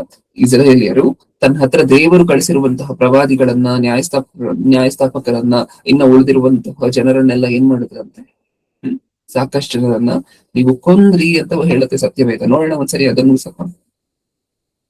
ಮತ್ತಾಯನು ಬರೆದ ಸುವಾರ್ತೆ 23ನೇ ಅಧ್ಯಾಯ 23ನೇ ಅಧ್ಯಾಯ. ಕೊಲ್ಲುವಂತಹದ್ದು ಅಂದ್ರೆ ಏನು, ಕರೀಲಿಕ್ಕೆ ಬಂದಂತವರನ್ನ ಕೊಲ್ಲುವಂತಹದ್ದು ಅಂದ್ರೆ ಏನು ಅನ್ನುವುದಕ್ಕೋಸ್ಕರ ಇದನ್ನು ಓದ್ತಿದ್ದೀವಿ. 23ನೇ ಅಧ್ಯಾಯ 37ನೇ ವಚನ. ಯೆರೂಸಲೇಮೇ ಯೆರೂಸಲೇಮೇ, ಪ್ರವಾದಿಗಳ ಪ್ರಾಣ ತೆಗೆಯುವವಳೇ, ದೇವರು ನಿನ್ನ ಬಳಿಗೆ ಕಳುಹಿಸಿಕೊಟ್ಟವರನ್ನು ಕಲ್ಲೆಸೆದು ಕೊಲ್ಲುವವಳೇ, ಕೋಳಿ ತನ್ನ ಮರಿಗಳನ್ನು ತನ್ನ ರೆಕ್ಕೆಗಳ ಕೆಳಗೆ ಕೂಡಿಸಿಕೊಳ್ಳುವಂತೆ ನಿನ್ನ ಮರಿಗಳನ್ನು ಕೂಡಿಸಿಕೊಳ್ಳುವುದಕ್ಕೆ ನನಗೆ ಎಷ್ಟೋ ಸಾರಿ ಮನಸ್ಸಿತ್ತು ನಿನಗೆ, ಆದರೆ ನಿನಗೆ ಮನಸ್ಸಿಲ್ಲದೆ ಹೋಯಿತು. ಸಾಕು. ಏನ್ ಅರ್ಥ ಆಯ್ತು ನಮ್ಗೆ ಈ ಮಾತಿಂದ? ಯೆರೂಸಲೇಮೇ ಯೆರೂಸಲೇಮೇ ಡೈರೆಕ್ಟ್ ಆಗಿ ಯೆಹೂದ್ಯರ ಬಗ್ಗೆ ಮಾತಾಡುತ್ತಿದ್ದಾರೆ. ಪ್ರವಾದಿಗಳ ಪ್ರಾಣ ತೆಗೆಯುವವಳೆ, ದೇವರು ನಿನ್ನ ಬಳಿಗೆ ಕಳುಹಿಸಿ ಕೊಟ್ಟವರನ್ನು ಕಲ್ಲೆಸೆದು ಕೊಲ್ಲುವವಳೆ. ದೇವರು ನಿನ್ನ ಬಳಿಗೆ ಕಳಿಸಿಕೊಟ್ಟಂತಹ ಕೆಲಸದವರನ್ನ, ಆಳುಗಳನ್ನ ಕಲ್ಲೆಸೆದು ಕೊಲ್ತಿದ್ಯಲ್ಲ. ದೇವ್ ಏನಕ್ಕೋಸ್ಕರ ಮಾತಾಡ್ತಿದ್ದಾರೆ ಅಂತ ಹೇಳಿದ್ರೆ, ಈ ಇಸ್ರಾಯೇಲಿಯರು ಅನ್ನುವಂಥವರೇ ಪ್ರಪ್ರಥಮವಾಗಿ ತನ್ನ ಮಗನ ಮದುವೆಗೆ ದೇವರು ಇನ್ವೈಟ್ ಮಾಡಿದಂಥವರು. ನಿಜಾನ? ಬಂದಂತವರನ್ನ ಏನ್ ಮಾಡ್ತಿದಾರಂತೆ ಇವರು, ಇಲ್ಲಿ ಪ್ರಪ್ರಥಮವಾಗಿ ಕರೆಯಲ್ಪಟ್ಟಂತವರು 2 ಕ್ಯಾಟಗರಿಗಳಾಗಿ ಡಿವೈಡ್ ಆಗ್ತಾ ಹೋಗ್ತಿದ್ದಾರೆ. ಮೊದಲನೇ ಜನಾಂಗ ಕರೆಯಲ್ಪಟ್ಟಂತವರಲ್ಲಿ ಮೊದಲನೇ ಗುಂಪು ಬರದೇ ಇರ್ಲಿ ಕಾರಣ ಏನು ಅಂತ ಹೇಳಿದ್ರೆ, ಕೆಲಸಗಳಿಗೋಸ್ಕರ. ತಮ್ಮ ಕೆಲಸಗಳು ಜಾಸ್ತಿ ಇದೆ, ನಾನು ಹೊಲ ತಗೊಂಡಿದ್ದೀನಿ, ನಾನು ಎತ್ತುಗಳನ್ನ ತಗೊಂಡಿದ್ದೀನಿ ಅಂತ ಹೇಳಿ ಬರದೇ ಇರುವಂತವ್ರು ಸ್ವಲ್ಪ ಜನ ಆದ್ರೆ, ಎರಡನೇ ಗುಂಪಿನಲ್ಲಿರುವಂತಹ ಜನ ಎಂತವ್ರು ಅಂತ ಹೇಳಿದ್ರೆ, ಇವಾಗ ನೀವು ಓದಿದ್ರಲ್ಲ, ಬಂದಿರುವಂತವರನ್ನ ಕಲ್ಲೆಸೆದು ಕ್ಷಮಿಸಿ ಬಂದಿರುವಂತ ದೇವರು ಕಳುಹಿಸಿ ಕೊಟ್ಟಂತವರನ್ನ ಕೊಲ್ಲುವಂತಹ ಜನ. ಮೊದಲನೇ ವರ್ಗದ ಜನ ತಮ್ಮ ಕೆಲಸ ಇದೆ ಅಂತ ಹೇಳಿ ಬರದೇ ಇರುವಂತವ್ರು, ಎರಡನೇ ವರ್ಗದ ಜನ ಬಂದಿರುವಂತವ್ರನ್ನ ಕೊಂದು ಮುಗಿಸುವಂತವರು. ಈ 2 ಗುಂಪುಗಳು ಅದೇ ಗುಂಪಿನಲ್ಲಿದೆ. ಯಾರು ಇನ್ವಿಟೇಷನ್ ಕೊಟ್ಟು ಬಂದಿಲ್ವೋ, ಪ್ರಪ್ರಥಮವಾಗಿ ಇನ್ವಿಟೇಷನ್ ಹೊಂದಿದಂತಹ ಜನರಲ್ಲಿ ಈ 2 ಗುಂಪು ಇದೆ. ಸ್ವಲ್ಪ ಜನ ಕೆಲಸಕ್ಕೋಸ್ಕರ ಬರ್ತಿಲ್ಲ, ಸ್ವಲ್ಪ ಜನ ಈಗಾಗ್ಲೇ ನಾವು ಸತ್ಯವೇದದಲ್ಲಿ ಓದ್ಕೊಳ್ತೀವಲ್ವ, ನೀವು ಭೋಗಾಸೆಗಳು, ಅದು ಇದು ಪಾಪಗಳು, ಕೃತ್ಯಗಳು, ದೇವರ ಹತ್ರ ಬರ್ಲಿಕ್ಕೆ ಇಷ್ಟ ಇಲ್ಲದೆ ಇರುವಂತಹದ್ದು, ಅಥವಾ ಬೇರೆ ಬೇರೆ ಲೋಕದ ವಿಚಾರಗಳಲ್ಲಿ ಬ್ಯುಸಿ ಆಗಿರುವಂತಹದ್ದು, ಸಿಕ್ಕಾಪಟ್ಟೆ ಬ್ಯುಸಿ ಆಗಿರುವಂತಹದ್ದು, ದೇವರಿಗಿಂತ ಇನ್ನೂ ಹೆಚ್ಚಾಗಿ ಬ್ಯುಸಿ ಆಗಿರುವಂತಹದ್ದು. ಓಕೆ, ಇದು ಪ್ರಪ್ರಥಮವಾಗಿರುವಂತಹ ಗುಂಪಾದ್ರೆ, ಇನ್ನ ಎರಡನೇ ಗುಂಪು ಈಗ ಪ್ರವಾದಿಗಳನ್ನ ಅವ್ರನ್ನೆಲ್ಲ ಕೊಂದು ಹಾಕುವಂತಹ ಗುಂಪು. ನಿಜಾನ? ಇಲ್ಲಿವರೆಗೂ ನಮಗೆ ಸ್ಪಷ್ಟವಾಗಿ ಅರ್ಥ ಆಗಿದ್ಯಾ? ಇಲ್ಲಿವರೆಗೂ ನಾವು ಆಲೋಚನೆ ಮಾಡಿರುವಂತಹದ್ದು ನಿಮ್ಮೆಲ್ಲರಿಗೂ ಗೊತ್ತಿರುವಂತಹ ವಿಷಯನೇ. ಈಗ ಬರೋಣ, ಸ್ವಲ್ಪ ಹೊತ್ತಾದ ನಂತರ, ಒಂದು 5 ಮಿನಿಟ್ಸ್ ಆದ ನಂತರ ಕೀ ಪಾಯಿಂಟ್ ಬರೋಣ. ಈ ಸಂದೇಶದಲ್ಲಿ ಒಂದು ಕೀ ಪಾಯಿಂಟ್ ಏನಾದ್ರೂ ನಮಗೆ ಗೊತ್ತಿಲ್ಲದೆ ಇರುವಂತಹ ತಗೊಂಡು ಹೋಗ್ಬೇಕು ಅಂದ್ರೆ ಅದು ಏನಾಗಿರುತ್ತೆ ಅನ್ನುವಂತಹ ವಿಚಾರಕ್ಕೆ ಬರೋಣ. ಓಕೆ, ಇನ್ನು ಮುಂದೆ ಹೋಗ್ತಾ ಹೋಗ್ತಾ ಅದಾದ್ಮೇಲೆ ಎರಡನೇದಾಗಿ ಕರೆಯಲ್ಪಟ್ಟಂತವ್ರು ಇದಾರಲ್ವಾ, ಮೊದಲನೇದಾಗಿ ಇನ್ವಿಟೇಷನ್ ಕೊಡ್ತಾರೆ. ಅವರಲ್ಲಿ ಸಾಕಷ್ಟು ಜನ ಬರೋದಿಲ್ಲ ತಮ್ಮ ಸ್ವಂತ ಕಾರ್ಯಗಳಿಗೋಸ್ಕರ, ಇನ್ನೂ ಸ್ವಲ್ಪ ಜನ ಕೊಂದು ಹಾಕ್ತಾರೆ. ಬಂದಂತಹ ಆಳುಗಳನ್ನೆಲ್ಲ ಕೊಂದು ಹಾಕ್ತಾರೆ. ಓಕೆ, ಈಗ ಎಲ್ಲರಿಗೂ ಇನ್ವಿಟೇಷನ್ ಹೋಗುತ್ತಲ್ವ. ಇದಾದ್ಮೇಲೆ ದೇವ್ರಿಗೆ ಕೋಪ ಬಂದು ಮತ್ತೆ ಆಳುಗಳನ್ನ ಕಳಿಸಿ ಇವ್ರ ಮೇಲೆಲ್ಲ ತೀರ್ಪಾಗತ್ತೆ.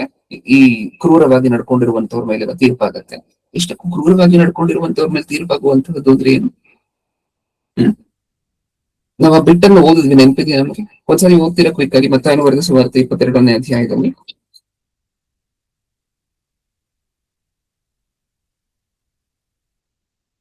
8ನೇ ವಚನದಿಂದ ಓದಿ.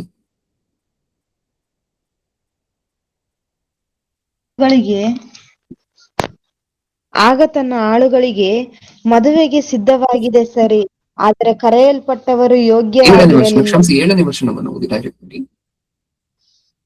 ಅರಸನು ಸಿಟ್ಟುಗೊಂಡು ತನ್ನ ದಂಡುಗಳನ್ನು ಕಳುಹಿಸಿ ಆ ಕೊಲೆಗಾರರನ್ನು ನಾಶ ಮಾಡಿ ಅವರ ಪಟ್ಟಣವನ್ನು ಸುಟ್ಟು ಬಿಟ್ಟನು.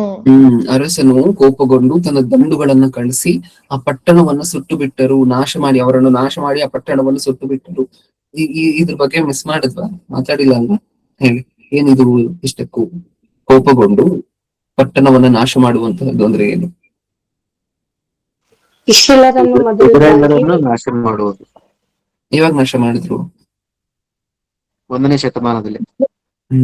ಎಕ್ಸಾಕ್ಟ್ಲಿ, ಹೌದಲ್ವಾ? ಇದನ್ನ ನಾವು ಕಣ್ಣಾರೆ ಪ್ರತ್ಯಕ್ಷವಾಗಿ ನೋಡ್ಬಿಡ್ತೀವಿ.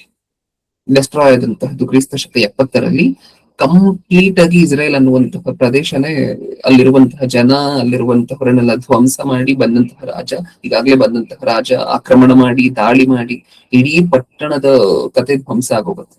ಹೌದಾ? ಇದನ್ನ ಪ್ರತ್ಯಕ್ಷ ಸಾಕ್ಷಿಯಾಗಿ ನೋಡ್ತೀರ. ಕಳಿಸಿ ಅವರನ್ನ ನಾಶ ಮಾಡಿ ಆ ಪಟ್ಟಣವನ್ನು ಸುಟ್ಟು ಬಿಟ್ಟು ಇಲ್ಲಿ ಹೇಳಿದ ಹಾಗೆ ನಡೆಯುತ್ತೆ. ಆ ಪಟ್ಟಣ ಏನಾಗುತ್ತೆ ಅಂತ ಹೇಳಿದ್ರೆ ಅದು ಸುಡಲ್ಪಡುತ್ತೆ, ಅಲ್ಲಿರುವಂತಹ ಜನನೂ ನಾಶ ಆಗ್ತಾರೆ. ಅದಾದ ನಂತರ ಅಲ್ಲಿರುವಂತಹ ಸ್ಟ್ರಕ್ಚರ್ಸ್ ಎಲ್ಲ ಡೆಮಾಲಿಷ್ ಆಗುತ್ತೆ. ಅಲ್ಲಿರುವಂತಹ ಇಂಪಾರ್ಟೆಂಟ್ ಆಗಿರುವಂತಹ ಮಾನ್ಯುಮೆಂಟ್ಸ್, ದೇವಾಲಯಗಳು ಹಿಡಿದು ಪ್ರತಿಯೊಂದೊಂದು ಡೆಸ್ಟ್ರಾಯ್ ಆಗುತ್ತೆ. ಆ ಪಟ್ಟಣಕ್ಕೆ ಯಾವುದೇ ರೀತಿಯಾಗಿರುವಂತಹ ವ್ಯಾಲ್ಯೂ, ಹೆರಿಟೇಜ್ ವ್ಯಾಲ್ಯೂ ಇತ್ತು, ಎಲ್ಲವನ್ನೂ ಆ ಪಟ್ಟಣ ಕಳ್ಕೊಳ್ಳುತ್ತೆ. ಓಕೆ, ಇದಿಷ್ಟು ಸಹ ಇದರ ಬಗ್ಗೆ ನಾವು ಯಾವ ದೇವರು ಮತ್ತೆ ತನ್ನ ದಂಡನ್ನ ಕಳಿಸಿ ನಾಶ ಮಾಡುವಂತಹದ್ದು ಆ ಪಟ್ಟಣದ ಬಗ್ಗೆ, ಅದರ ಬಗ್ಗೆ ಮಾತಾಡ್ಕೊಂಡಂತಹ ವಿಚಾರ.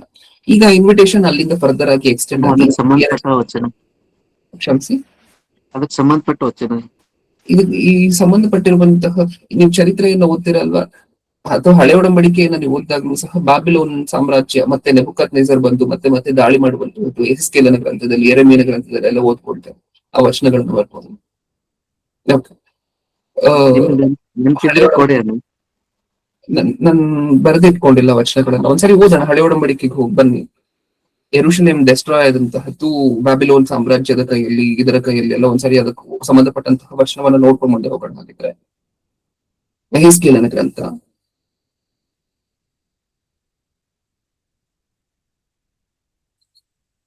ಯೆಹೆಜ್ಕೇಲನ ಗ್ರಂಥ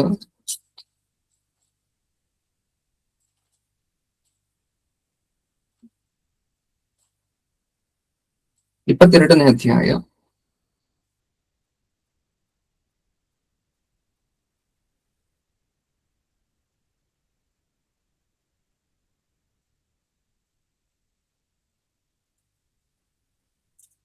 4ನೇ ವಚನದಿಂದ ಓದೋಣ.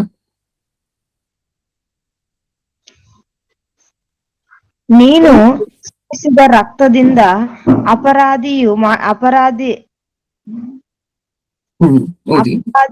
ಮಾಡಿಕೊಂಡ ಬೊಂಬೆಗಳಿಂದ ಹೊಲಸು ಶಿಕ್ಷೆಯ ಸಮಯವನ್ನು ಹತ್ತಿರಕ್ಕೆ ತಂದುಕೊಂಡು ದಂಡನೆಯ ಕಾಲಕ್ಕೆ ಬಂದಿದ್ದಿ. ಆದ ಕಾರಣ ನಾನು ಜನಾಂಗಗಳ ದೂಷಣೆಗೂ ಸಕಲ ದೇಶಗಳ ಹಾಸ್ಯಕ್ಕೂ ಗುರಿ ಮಾಡಿದ್ದೇನೆ. ಇಲ್ಲಿ ದೇವರು ಹೇಳಿದ ನಂತರ ಲೈನ್ ಆಗಿ ಕೀ ವರ್ಸಸ್ ಅನ್ನ ಒಂದ್ಸರಿ ಬರ್ಕೊಳ್ಳಿ. ಎಲ್ಲೆಲ್ಲಿ ಡೆಸ್ಟ್ರಕ್ಷನ್ ಆಗಿರುವಂತದ್ದು ನಮಗ್ ಕಾಣಿಸುತ್ತೆ ಅಂತ ಬರ್ಕೊಂಡು ಹೋಗಿ ಹೇಳಿದಂತಹ ವಚನಗಳನ್ನೆಲ್ಲ. ಪೂರ್ವಕಾಲ ವೃತ್ತಾಂತ 1ನೇ ಗ್ರಂಥ 9ನೇ ಅಧ್ಯಾಯ 1ನೇ ವಚನ. ದೇವರು ಡೈರೆಕ್ಟ್ ಆಗಿ ಹೇಳ್ತಾರೆ, ಅಲ್ಲಿ ನೀವು ಬಾಬಿಲೋನ್ಗೆ ಸೆರೆ ಕೊಂಡು ಹೋಗಲ್ಪಡ್ತೀರಾ ಅನ್ನುವಂತಹದನ್ನ. ಅದೊಂದ್ಸರಿ ಬರ್ಕೊಳ್ಳಿ. ಒಂದ್ಸರಿ ಓದಂಗಿದ್ರೆ ಓದಿ ಒಂದ್ಸರಿ. ಪೂರ್ವಕಾಲ ವೃತ್ತಾಂತ 1ನೇ ಗ್ರಂಥ 9ನೇ ಅಧ್ಯಾಯ 1ನೇ ವಚನ. ಟಾಪಿಕ್ ಬಗ್ಗೆ ಡಿಬೇಟ್ ಆಗ್ಬಿಡಿ. ಹೊಸ ಒಡಂಬಡಿಕೆಯಲ್ಲಿ ಇರುವಂತಹ ಸಾಮ್ಯ ರೂಪ ನಮ್ಮ ತಲೆಯಲ್ಲಿ ಇರ್ಬೇಕು. ಇದು ಒಂದ್ಸರಿ ವಚನಗಳನ್ನ ನೋಡ್ಕೊಂಡು ದೇವರು ಇಸ್ರೇಲ್ ಅನ್ನ ನಾಶ ಮಾಡಿದ್ದಾರೆ, ಕಂಪ್ಲೀಟ್ ಆಗಿ ಅವ್ರು ಬರ್ಬೇಕಾಗಿರುವಂತ ಶಿಕ್ಷೆ ಅವ್ರು ಕೊಟ್ಟಿದ್ದಾರೆ ಅನ್ನೋದಕ್ಕೋಸ್ಕರ ಈ ವಚನಗಳನ್ನು ಓದ್ತಿದ್ದೇವೆ. ಪೂರ್ವಕಾಲ ವೃತ್ತಾಂತ 1ನೇ ಗ್ರಂಥ 9ನೇ ಅಧ್ಯಾಯ 1ನೇ ವಚನ. ಬೇಗ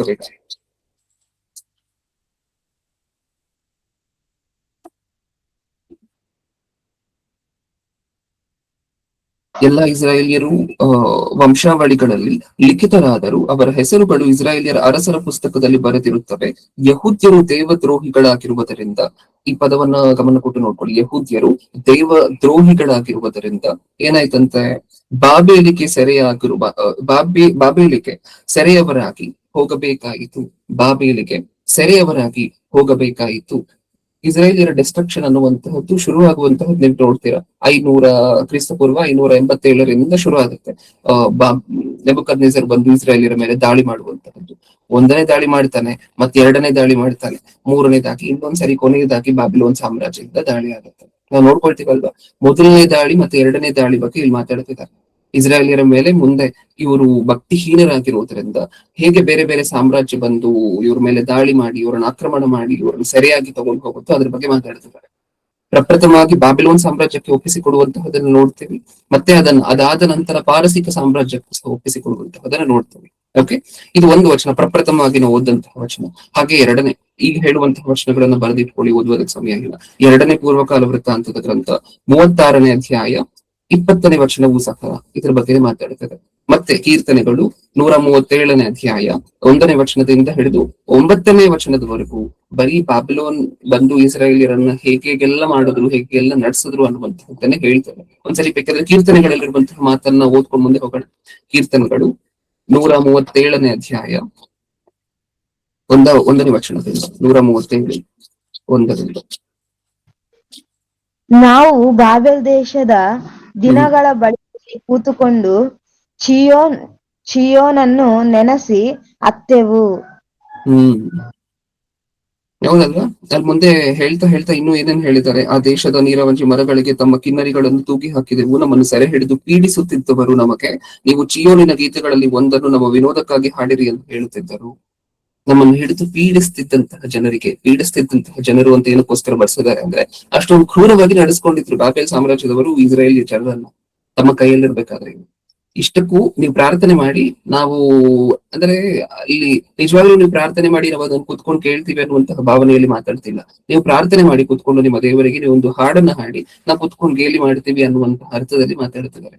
ನೋಡಿದ್ರೆ ಅವ್ರಿಗಾದಂತಹ ಶಿಕ್ಷೆ ಕ್ರಿಸ್ತಪೂರ್ವ 500ರಿಂದ ಹಿಡಿದು ಹೊಸ ಒಡಂಬಡಿಕೆವರೆಗೂ ಇವ್ರಿಗೆ ನಡೀತಾನೆ ಬರುತ್ತದೆ ಈ ಘಟನೆಗಳು. ಕೊನೆಯದಾಗಿ ನೀವು ನೋಡಿದಂತಹದ್ದು ಕಂಪ್ಲೀಟ್ ಆಗಿ ಯೆರೂಸಲೇಮ್ ಡೆಸ್ಟ್ರಕ್ಷನ್, ಮೊದಲನೇ 100 ವರ್ಷಗಳ ಒಳಗೆ ಆದಂತಹ. ಯೇಸು ಸ್ವಾಮಿ ಯೆರೂಸಲೇಮ್ ನೋಡಿ ಹತ್ತಿದ್ದು ವಚನ ನೆನಪಿತ್ತಂದ್ರೆ ಕೊಡೋಣ. ಯೇಸು ಸ್ವಾಮಿ ಯೆರೂಸಲೇಮ್ ಅನ್ನು ನೋಡಿ ಹತ್ತಂತಹದ್ದ ಯೆರೂಸಲೇಮ್ ಅದನ್ನ ನೋಡಿ ಅಳ್ತಾನಲ್ಲ ಸ್ವಾಮಿ. ಓಕೆ, ಈಗ ನಾವು ಓದಿದ್ವಲ್ವಾ ವಚನವನ್ನ, ಅದನ್ನ ಮತ್ತಾಯನು ಬರೆದ ಸುವಾರ್ತೆ 23ನೇ ಅಧ್ಯಾಯ 37ನೇ ವಚನ. ಮತ್ತಾಯನು ಬರೆದ ಸುವಾರ್ತೆ 23:37. ಓಕೆ, ಇನ್ನು ಹಾಗೆ ಮುಂದೆ ಹೋಗ್ತಾ ಸಾಮ್ಯ ರೂಪದಲ್ಲಿ ಇಷ್ಟಕ್ಕೂ ಕೊಂದಂತಹವ್ರು ಯಾರು, ಮತ್ತೆ ಕರೆ ಕಳಿಸಲ್ಪಟ್ಟಂತಹ ಆಳುಗಳು ಯಾರು, ಇಷ್ಟನ್ನು ಸಹ ಈಗ ಮುಂಚೆ ಆಲೋಚನೆ ಮಾಡಿ ನೋಡಿದ್ವಿ. ಈಗ ಮುಂದೆ ಹೋಗ್ತಾ ಹೋಗ್ತಾ ಎರಡನೇದಾಗಿ ಇನ್ವಿಟೇಷನ್ ಹೋಗುತ್ತಲ್ವಾ. ಮೊದಲನೇದಾಗಿ ಕರೆಯಲ್ಪಟ್ಟಂತಹ ಜನರು ಮದುವೆಗೆ ಬರದೇ ಇರುವಂತಹ ಕಾರಣದಿಂದ ಮತ್ತೆ ಎಲ್ಲರನ್ನೂ ಕರೀರಿ ಅಂತ ಹೇಳ್ತಾರಲ್ವಾ. ಈ ಎಲ್ಲರನ್ನು ಅಂತ ಹೇಳಿದ್ರೆ ಯಾರನ್ನ ಸೂಚಿಸ್ತದೆ? ಎಲ್ಲರನ್ನು ಕರೆಯುವಂತ ಅನ್ಯರು ಅಂತ ಹೇಳಿದ್ರೆ ಇದರಲ್ಲಿ ಗ್ರೀಕರು ಅಥವಾ ಯಹೂದ್ಯರು ಅಥವಾ ಸ್ತ್ರೀ ಪುರುಷ ಅನ್ನುವಂತಹ ಯಾವುದೇ ಭೇದವಿಲ್ಲದೆ ಸರ್ವವೂ ಸಹ ಪ್ರತಿಯೊಬ್ಬೊಬ್ಬರೂ ಸಹ ಕರೆಯಲ್ಪಟ್ಟಂತವರೇ, ಪ್ರತಿಯೊಬ್ಬೊಬ್ಬರೂ ಸಹ ಆಹ್ವಾನಿಸಲ್ಪಟ್ಟಿರುವಂತವರೇ. ನಿಜಾನ? ಈಗ ಇನ್ವಿಟೇಷನ್ ನಮಗೂ ಅನ್ಯ ಜನರಾಗಿರುವಂತಹ ನಮ್ಮ ಕಡೆನೂ ಸಹ ಬಂದಿದೆ ಅಂತ ಹೇಳುತ್ತೆ. ಅದರ ಶ್ರೇಷ್ಠತೆ ನಿಜವಾಗ್ಲೂ ಇಷ್ಟಕ್ಕೂ ಮೊದಲನೇದಾಗಿ ಕರೆಯಲ್ಪಟ್ಟಂತಹ ಜನ ಬರ್ಲಿಲ್ಲ ಅಂತ ಹೇಳಿ ಎರಡನೇದಾಗಿ ಕರೆಯಲ್ಪಟ್ಟಿರುವಂತಹ ಅಂದ್ರೆ ಅನ್ಯ ಜನರಿಗೆ ಇನ್ವಿಟೇಷನ್ ಅನ್ನುವಂತಹದ್ದು ಎಕ್ಸ್ಟೆಂಡ್ ಆಗಿಲ್ಲ. ಇಲ್ಲೊಂದು ಪಾಯಿಂಟ್ ಅನ್ನು ಅಬ್ಸರ್ವ್ ಮಾಡಿ, ಸಾಮ್ಯ ರೂಪದಲ್ಲಿ ನೀವು ಓದ್ಬೇಕಾದ್ರೆ ಮೊದಲನೇದಾಗಿ ಕರೆಯಲ್ಪಟ್ಟಿರುವಂತಹ ಜನ ಬರದೇ ಇರುವಂತಹ ಕಾರಣದಿಂದ ಎರಡನೇದಾಗಿ ಎಲ್ಲರಿಗೂ ಇನ್ವಿಟೇಷನ್ ಹೋಯ್ತು ಅನ್ನುವಂತಹ ಲೆಕ್ಕದಲ್ಲಿ ಓದ್ಕೊಳ್ತೀವಲ್ಲ. ಮೊದಲನೇದಾಗಿ ಕರೆಯಲ್ಪಟ್ಟಿರುವಂತಹ ಜನ ಬಂದಿಲ್ಲ ಅಂತ ಹೇಳಿದ್ರೆ ಅಲ್ಲಿ ಏನಾಗ್ತಿತ್ತು, ಅನ್ಯ ಜನರನ್ನು ಹೇಗ್ ಕರ್ಕೊಂಡ್ ಬರ್ತಿದ್ರು ಅನ್ನುವಂತಹದ್ದು. ಅದು ನಿಮಗೆ ಏನ್ ಅನ್ಸುತ್ತೆ? ಇಷ್ಟಕ್ಕೂ ಮೊದಲನೇದಾಗಿ ಕರೆಯಲ್ಪಟ್ಟಿದ್ರು ಇಸ್ರಾಯೇಲಿಯರು, ಅವ್ರು ಬಂದಿಲ್ಲ ಅಂದ ಮಾತ್ರಕ್ಕೆ ನಮ್ಮನ್ನ ಬಿಟ್ಟಿಲ್ಲ ಅಲ್ವಾ, ಅವ್ರು ಬಂದಿದ್ರು ಅಂತಾನೆ ಅನ್ಕೊಳ್ಳಿ. ಈಗ ಮದುವೆಗೆ ಮೊದಲನೇದಾಗಿ ಕರೆಯಲ್ಪಟ್ಟಂತಹ ಜನರು ಬಂದಿದ್ರು ಅಂತ ಅನ್ಕೊಳ್ಳಿ. ಈಗ ಅನ್ಯ ಜನರಾಗಿ ನಮಗೆ ದೇವರಲ್ಲಿ ಬರ್ಲಿಕ್ಕೆ ಅವಕಾಶ ಇರ್ತಿತ್ತ ಇಲ್ವಾ? ಇರ್ತಿರ್ಲಿಲ್ವಾ? ಓಕೆ, ಇನ್ನೊಂದು ಪ್ರಶ್ನೆಯನ್ನು, ಮೊದಲನೇದಾಗಿ ಕರೆಯಲ್ಪಟ್ಟಿರುವಂತಹ ಜನ ಬಂದಿಲ್ಲ ಅದಾದ್ಮೇಲೆ ಎರಡನೇದಾಗಿ ಅಂದ್ರೆ ಎಲ್ಲರಿಗೂ ಸಹ ಇನ್ವಿಟೇಷನ್ ಅನ್ನುವಂತಹದ್ದು ಎಕ್ಸ್ಟೆಂಡ್ ಆಗ್ತದೆ. ಈಗ ನೀವ್ ಯೋಚನೆ ಮಾಡಿ ಹೇಳಿ, ಮೊದಲನೇದಾಗಿ ಕರೆಯಲ್ಪಟ್ಟಿರುವಂತಹ ಜನ ಒಂದು ವೇಳೆ ಬಂದಿದ್ದಿದ್ರೆ ಮದುವೆಗೆ, ಎರಡನೇದಾಗಿ ಜನ ಕರೆಯಲ್ಪಡ್ತಿದ್ರ ಅಥವಾ ದೇವರಲ್ಲಿ ಬರ್ಲಿಕ್ಕೆ ಚಾನ್ಸ್ ಇತ್ತ ಅನ್ಯರಿಗೂ ಸಹ? ಇತ್ತು. ನಿಜನ? ಯಾಕಂದ್ರೆ ದೇವರ ಸಂಕಲ್ಪದಲ್ಲಿ ಆ ಕಾಲದಿಂದ ಇದ್ದಂತಹದ್ದು ಸಹ ಇವರು ಮಾರ್ಪಟ್ಟು ಅವ್ರನ್ನ ಮಾರ್ಪಡಿಸ್ತಾರೆ. ಅದಕ್ಕೆ ಈ 12 ಗೋತ್ರಗಳಲ್ಲಿ ಒಂದು ಗೋತ್ರವನ್ನು ಉಳಿದಂತಹ 11 ಗೋತ್ರಗಳಿಗೆ ವಾಕ್ಯೋಪದೇಶ ಮಾಡ್ಲಿಕ್ಕೆ ಲೇವಿಯರನ್ನು ನೇಮಿಸ್ತಾರೆ. ಅವರೆಲ್ಲ ಚೇಂಜ್ ಆದ್ರೆ ಉಳಿದಿರುವಂತಹ ಎಲ್ಲರನ್ನು ಸಹ ಇವರು ಮಾರ್ಪಡಿಸ್ತಾರೆ. ದೇವರು ಕಟ್ಕೊಂಡಂತಹ ಕನಸೇ ಅದು. ಒಂದ್ ವೇಳೆ ಅದೇ ಮದುವೆಯಲ್ಲಿ ಅದೇ ಸರದಿಗೆ ಬಂದು ಅದೇ ಸಮಯದಲ್ಲಿ ಕುತ್ಕೊಡುವಂತಹ ಚಾನ್ಸ್ ಇಲ್ಲ ಅಂತ ಹೇಳಿದ್ರು, ಖಂಡಿತವಾಗಿ ಯಾಕಂದ್ರೆ ಈ ಸಾಮ್ಯ ರೂಪವನ್ನು ಓದ್ಬೇಕಾದ್ರೆ ಮಿಸ್ಅಂಡರ್ಸ್ಟ್ಯಾಂಡ್ ಮಾಡ್ಕೋಬಾರ್ದು. ಅವ್ರು ಬಂದಿಲ್ಲ ಅದಕ್ಕೆ ನಮ್ಮನ್ನು ಕರೆದಿದ್ದಾರೆ ಅಲ್ಲ, ನಮ್ಮನ್ನ ಇಬ್ಬರನ್ನೂ ಸಹ, ಅಂದ್ರೆ ನಾವು ಅಂದ್ರೆ ಅನ್ಯ ಜನರು, ಅವರು ಅಂದ್ರೆ ಇಸ್ರಾಯೇಲ್ಯರು, ನಮ್ಮನ್ನ ಇಬ್ಬರನ್ನೂ ಸಹ ರಕ್ಷಿಸ್ಬೇಕು ಅನ್ನುವಂತಹದ್ದೇ ದೇವರ ಆಲೋಚನೆ. ಆದ್ರೆ ವಿಚಿತ್ರ ಏನು ಅಂತ ಹೇಳಿದ್ರೆ, ಒಂದು ವೇಳೆ ಆ ಸರದಿಲೇ ಬಂದು ಅದೇ ಸಮಯದಲ್ಲಿ ಬಂದು ಕೂತ್ಕೊಳ್ಳುವಂತಹ ಅವಕಾಶ ಇರ್ತಿತ್ತೋ ಇಲ್ವೋ, ಅದಾದ ನಂತರ ಖಚಿತವಾಗಿ ಉಳಿದಂತೆ ದೇವರು ಅನ್ಯ ಜನರನ್ನು ಸಹ ಒಂದು ಮಾಡ್ಬೇಕಾಗಿರುವಂತಹ ಪ್ಲಾನೇ ಇಟ್ಕೊಂಡಿರ್ತಾ ಇದ್ರು. ಯಾವಾಗ ಅವ್ರ ಮದ್ವೆಗೆ ಬಂದಿದ್ರು ಸಹ, ಇವಾಗ ಬಂದಿಲ್ಲ ಅದಕ್ಕೋಸ್ಕರ ಎಕ್ಸ್ಟೆಂಡ್ ಆಗಿದೆ ಇನ್ವಿಟೇಷನ್ ಅಂತ ನಮಗ ಅನ್ನಿಸ್ತಿದ್ಯಲ್ವಾ. ಅವ್ರೊಂದ್ ವೇಳೆ ದೇವರ ಕರೆ ಕಿವಿ ಕೊಟ್ಟು ಬಂದಿದ್ರು ಸಹ ಅವರೇ ಬಂದು ಮಾರ್ಪಡಿಸ್ಬಿಡ್ತಿದ್ರು ಉಳಿದಂತಹ ಅನ್ಯ ಜನರನ್ನೆಲ್ಲ, ಭೂಮಿ ಮೇಲೆ ಇರುವಂತಹ ಅನ್ಯ ಜನರನ್ನು. ನಿಜಾನ? ಓಕೆ, ಅದೊಂದು ಚಿಕ್ಕ ಕ್ಲಾರಿಫಿಕೇಶನ್ ನಿಮ್ಮ ತಲೆಯಲ್ಲಿ ಇರ್ಬೇಕು. ಯಾಕಂದ್ರೆ ಅವ್ರು ಬಂದಿದ್ರೆ ಹೆಂಗ್ ಬರೆದಾರೆ, ಅವ್ರು ಬಂದಿದ್ರೆ ಹಾಗಾದ್ರೆ ನಮ್ಮನ್ನು ಕರೀತಿರ್ಲಿಲ್ಲ, ಅವ್ರಿಲ್ಲ ಅದಕ್ಕೋಸ್ಕರ ನಮ್ಮನ್ನು ಕರೆದು ಅನ್ನುವಂತಹದ್ದಲ್ಲ. ಭೂಮಿ ಮೇಲೆ ಇರುವಂತಹ ಎಲ್ಲರೂ ಸಹ ದೇವರಿಗೆ ಮಕ್ಕಳೇ. ಅವರು ಪ್ರಥಮ ಫಲ ಅಷ್ಟೇ ಡಿಫ್ರೆನ್ಸ್. ನಮಗೂ ಅವ್ರಿಗೂ ಇರುವಂತಹ ಡಿಫ್ರೆನ್ಸ್ ಒಂದೇ. ಅವರು ಪ್ರಥಮ ಫಲ ಅಂತ ಹೇಳಿದ್ರೆ ಅದಾದ್ಮೇಲೆ ಫಲಗಳಿದೆ ಅಂತಾನೆ ಅಲ್ವಾ. ನಿಮ್ ಮೊದಲನೇ ಮಗ ನನ್ನ ಮಗ, ಈತನು ನನ್ನ ಮೊದಲನೇ ಮಗ ಅಂತ ಒಬ್ಬನ ನಿಮ್ ಮನೆಯಲ್ಲಿ ತೋರ್ಸಿದ್ರೆ ಅದರ ಅರ್ಥ ಆಟೋಮ್ಯಾಟಿಕ್ ಆಗಿ ಇನ್ಹರೆಂಟ್ ಆಗಿ ಎರಡನೇ ಮಗನು ಇದಾನೆ ಅಂತ ಅನ್ನುವಂತಹ ಕಾರಣಕ್ಕೋಸ್ಕರ ನಿಮ್ ಮೊದಲನೇ ಮಗನನ್ನ ಮೊದಲನೇ ಮಗ ಅಂತ ಹೇಳಿ ಇಂಟ್ರೊಡ್ಯೂಸ್ ಮಾಡ್ತಿದ್ದೇವೆ. ಓಕೆ, ಅದು ನಿಮ್ಮ ತಲೆಯಲ್ಲಿ ಇಟ್ಕೊಳ್ಳಿ. ಈಗ ಮುಂದೆ ಹೋಗೋಣ. ಎಲ್ಲರಿಗೂ ಸಹ ಇನ್ವಿಟೇಷನ್ ಹೋಯ್ತು. ಆ ಇನ್ವಿಟೇಷನ್ಗೆ ಸಂಬಂಧಪಟ್ಟಿರುವಂತಹ ವಚನಗಳನ್ನ ಬರ್ಕೊಳ್ಳಿ. ರೋಮಾಪುರದವರಿಗೆ ಬರೆದ ಪತ್ರಿಕೆ 10ನೇ ಅಧ್ಯಾಯ 13ನೇ ವಚನ. ಈ ವಚನದಲ್ಲಿರುವಂತಹ ಮಾತು, ಎಲ್ಲರಿಗೂ ಸಹ ಕರೆಯಲ್ಪಟ್ಟಂತವರು ಎಲ್ಲರಿಗೂ ಸಹ, ಅದರಲ್ಲಿ ಯಾವ ಭೇದ ಭಾವ ಇಲ್ಲ. ಕರೆಯಲ್ಪಟ್ಟವರೆಲ್ಲರೂ ಸಹ ಆಹ್ವಾನಿತರೆ. ಮತ್ತೆ ಅದರ ಕೆಳಗೆ ಇನ್ನೊಂದು ವಚನ ಬರ್ಕೊಳ್ಳಿ. ಪ್ರಕಟಣೆ ಗ್ರಂಥ 22ನೇ ಅಧ್ಯಾಯ 17ನೇ ವಚನ. 22:17. ನೆಕ್ಸ್ಟ್ ಅದಾದ್ಮೇಲೆ ತುಂಬಾ ಇಂಪಾರ್ಟೆಂಟ್ ಆಗಿರುವಂತಹ ಪಾಠಕ್ಕೆ ಬಂದಿದೆ, ಗಮನ ಕೊಟ್ಟು ಕೇಳಿಸ್ಕೊಂಡು. ಈಗ ಮದುವೆಯ ಬಟ್ಟೆ. ಈ ಮದುವೆ ಬಟ್ಟೆ ಬಗ್ಗೆ ತಾನು ಕೇಳಿದಂತಹ ಪ್ರಶ್ನೆ ಏನು, ದಾಸನು ಕೊಟ್ಟಂತಹ ಉತ್ತರ ಏನು? ಅರಸನು ಕೇಳಿದಂತಹ ಪ್ರಶ್ನೆ ಏನು, ದಾಸನು ಕೊಟ್ಟಂತಹ ಉತ್ತರ ಏನು? ಮದುವೆ ಬಟ್ಟೆ ಎಲ್ಲಿ ಅಂತ ಕೇಳಿದ್ರೆ ದಾಸನು ಏನು ಉತ್ತರ ಕೊಡಲ್ಲ ಅಣ್ಣ, ಸೈಲೆಂಟ್ ಆಗಿರ್ತಾರ. ಅದಕ್ಕೆ ಅವನು ಎಲ್ಲಿ ಅಂತ ಹೇಳಿ ಕೇಳ್ತಾರೆ, ದಾಸನು ಏನೂ ಸಹ ಉತ್ತರ ಕೊಡೋದಿಲ್ಲ. ಇದೆ ಅಲ್ವಾ ನೀವು ನೋಡುವಂತಹದ್ದು. ಓಕೆ, ಈಗ ಆ ದಾಸನ ಏನೇನು ಉತ್ತರ ಕೊಡಬಹುದಾಗಿತ್ತು ಅಂತ ಹೇಳಿ ಒಂದ್ಸರಿ ಯೋಚನೆ ಮಾಡಿ ಹೇಳ್ತೀರಾ? ಮದುವೆ ಬಟ್ಟೆ ಎಲ್ಲಿ ಅಂತ. ಫಸ್ಟ್ ಆಫ್ ಆಲ್, ಮದುವೆ ಬಟ್ಟೆ ನಾವ್ಯಾರೂ ಸಹ ನಿಮ್ಮ ಮದುವೆಗಳಲ್ಲಿ, ನಮ್ಮ ಮದುವೆಗಳಲ್ಲಿ ಯಾರಾದ್ರೂ ಬಂದ್ರೆ, ಅಥವಾ ನಿಮ್ಮ ಮಕ್ಕಳ ಮದುವೆಗಳಲ್ಲಿ ಯಾರಾದ್ರೂ ಬಂದಾಗ ಅವರನ್ನ ಅವರಿಗೆ ಇಷ್ಟ ಬಂದಿರುವಂತಹ ಬಟ್ಟೆ ಹಾಕೊಂಡ್ ಬರ್ಲಿಕ್ಕೆ ಬಿಡ್ತೀವಿ ಹೊರತು ನಾವು ಅವ್ರ ಮೇಲೆ ಫೋರ್ಸ್ ಮಾಡೋದಿಲ್ಲ, ನೀವು ಇದೇ ಬಟ್ಟೆಯನ್ನು ಹಾಕೊಂಡ್ ಬರ್ಬೇಕು ಅಂತ ಹೇಳಿ ಫೋರ್ಸ್ ಮಾಡೋದಿಲ್ಲ. ನಿಜಾನ? ಅದು ಫಸ್ಟ್ ಪಾಯಿಂಟ್. ಇನ್ನು ಮುಂದೆ ಹೋಗ್ತಾ ಹೋಗ್ತಾ ಇಲ್ಲಿ ಈ ವ್ಯಕ್ತಿ ಆ ದಾಸನಿಗೆ, ಕ್ಷಮಿಸಿ, ಅಲ್ಲಿ ಬಂದಂತಹ ಮದ್ವೆಗೆ ಬಂದಿರುವಂತಹ ವ್ಯಕ್ತಿಯನ್ನ ನಿನ್ಗೆ ಏನಕ್ಕೋಸ್ಕರ ಮದ್ವೆ ಬಟ್ಟೆ ಹಾಕೊಂಡ್ ಬಂದಿಲ್ಲ ಅಂತ ಹೇಳಿ ಹೇಳಿದಾಗ, ಬಂದಂತಹ ಆ ವ್ಯಕ್ತಿ, ಮದ್ವೆಗೆ ಬಂದಿರುವಂತಹ ವ್ಯಕ್ತಿ ಏನೇನು ಉತ್ತರ ಕೊಡಬಹುದಾಗಿತ್ತು? ಮದುವೆ ಬಟ್ಟೆ ಎಲ್ಲಿ ಅಂದಾಗ ಯೇಸು ಕ್ರಿಸ್ತರನ್ನ ತೋರಿಸಬಹುದಿತ್ತಣ್ಣ.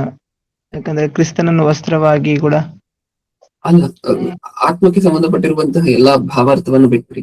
ಸದ್ಯಕ್ಕೆ ಆ ಮದುವೆಯಲ್ಲಿ ಶರೀರಕ್ಕೆ ಸಂಬಂಧಪಟ್ಟಂತೆ ಯೋಚನೆ ಮಾಡಿ. ಓಕೆ, ಈಗ ನಾನೇ ಮದ್ವೆಗೆ ಬಂದಿದ್ದೇನೆ, ಯಾರ ಮದ್ವೆಗೂ ಸರಿಯಾಗಿರುವಂತಹ ಬಟ್ಟೆ ಹಾಕೊಂಡ್ ಬಂದಿಲ್ಲ, ಮದ್ವೆ ಬಟ್ಟೆ ಹಾಕೊಂಡ್ ಬಂದಿಲ್ಲ. ಆ ವ್ಯಕ್ತಿ ಬಂದು ಯಾರು ನಾರ್ಮಲ್ ಆಗಿ ಕೇಳೋದಿಲ್ಲ, ಆದ್ರೆ ಕೇಳ್ದ ಅಂತ ಅನ್ಕೊಳ್ಳಿ. ಸಾಮ್ಯ ರೂಪದ ಪ್ರಕಾರ ಎಲ್ಲಿ ಮದ್ವೆ ಬಟ್ಟೆ ಅಂತ ಹೇಳಿ ಮದ್ವೆ ಮಾಡಿಸ್ತಿರುವಂತಹ ವಧುವಿನ ತಂದೆ ಬಂದು ಕೇಳ್ದ ಅಂತ ಅನ್ಕೊಳ್ಳಿ. ಓಕೆ, ಈಗ ನಾನು ಏನೇನು ಹೇಳ್ಬೋದು ಹೇಳಿ ಆ ವ್ಯಕ್ತಿಗೆ?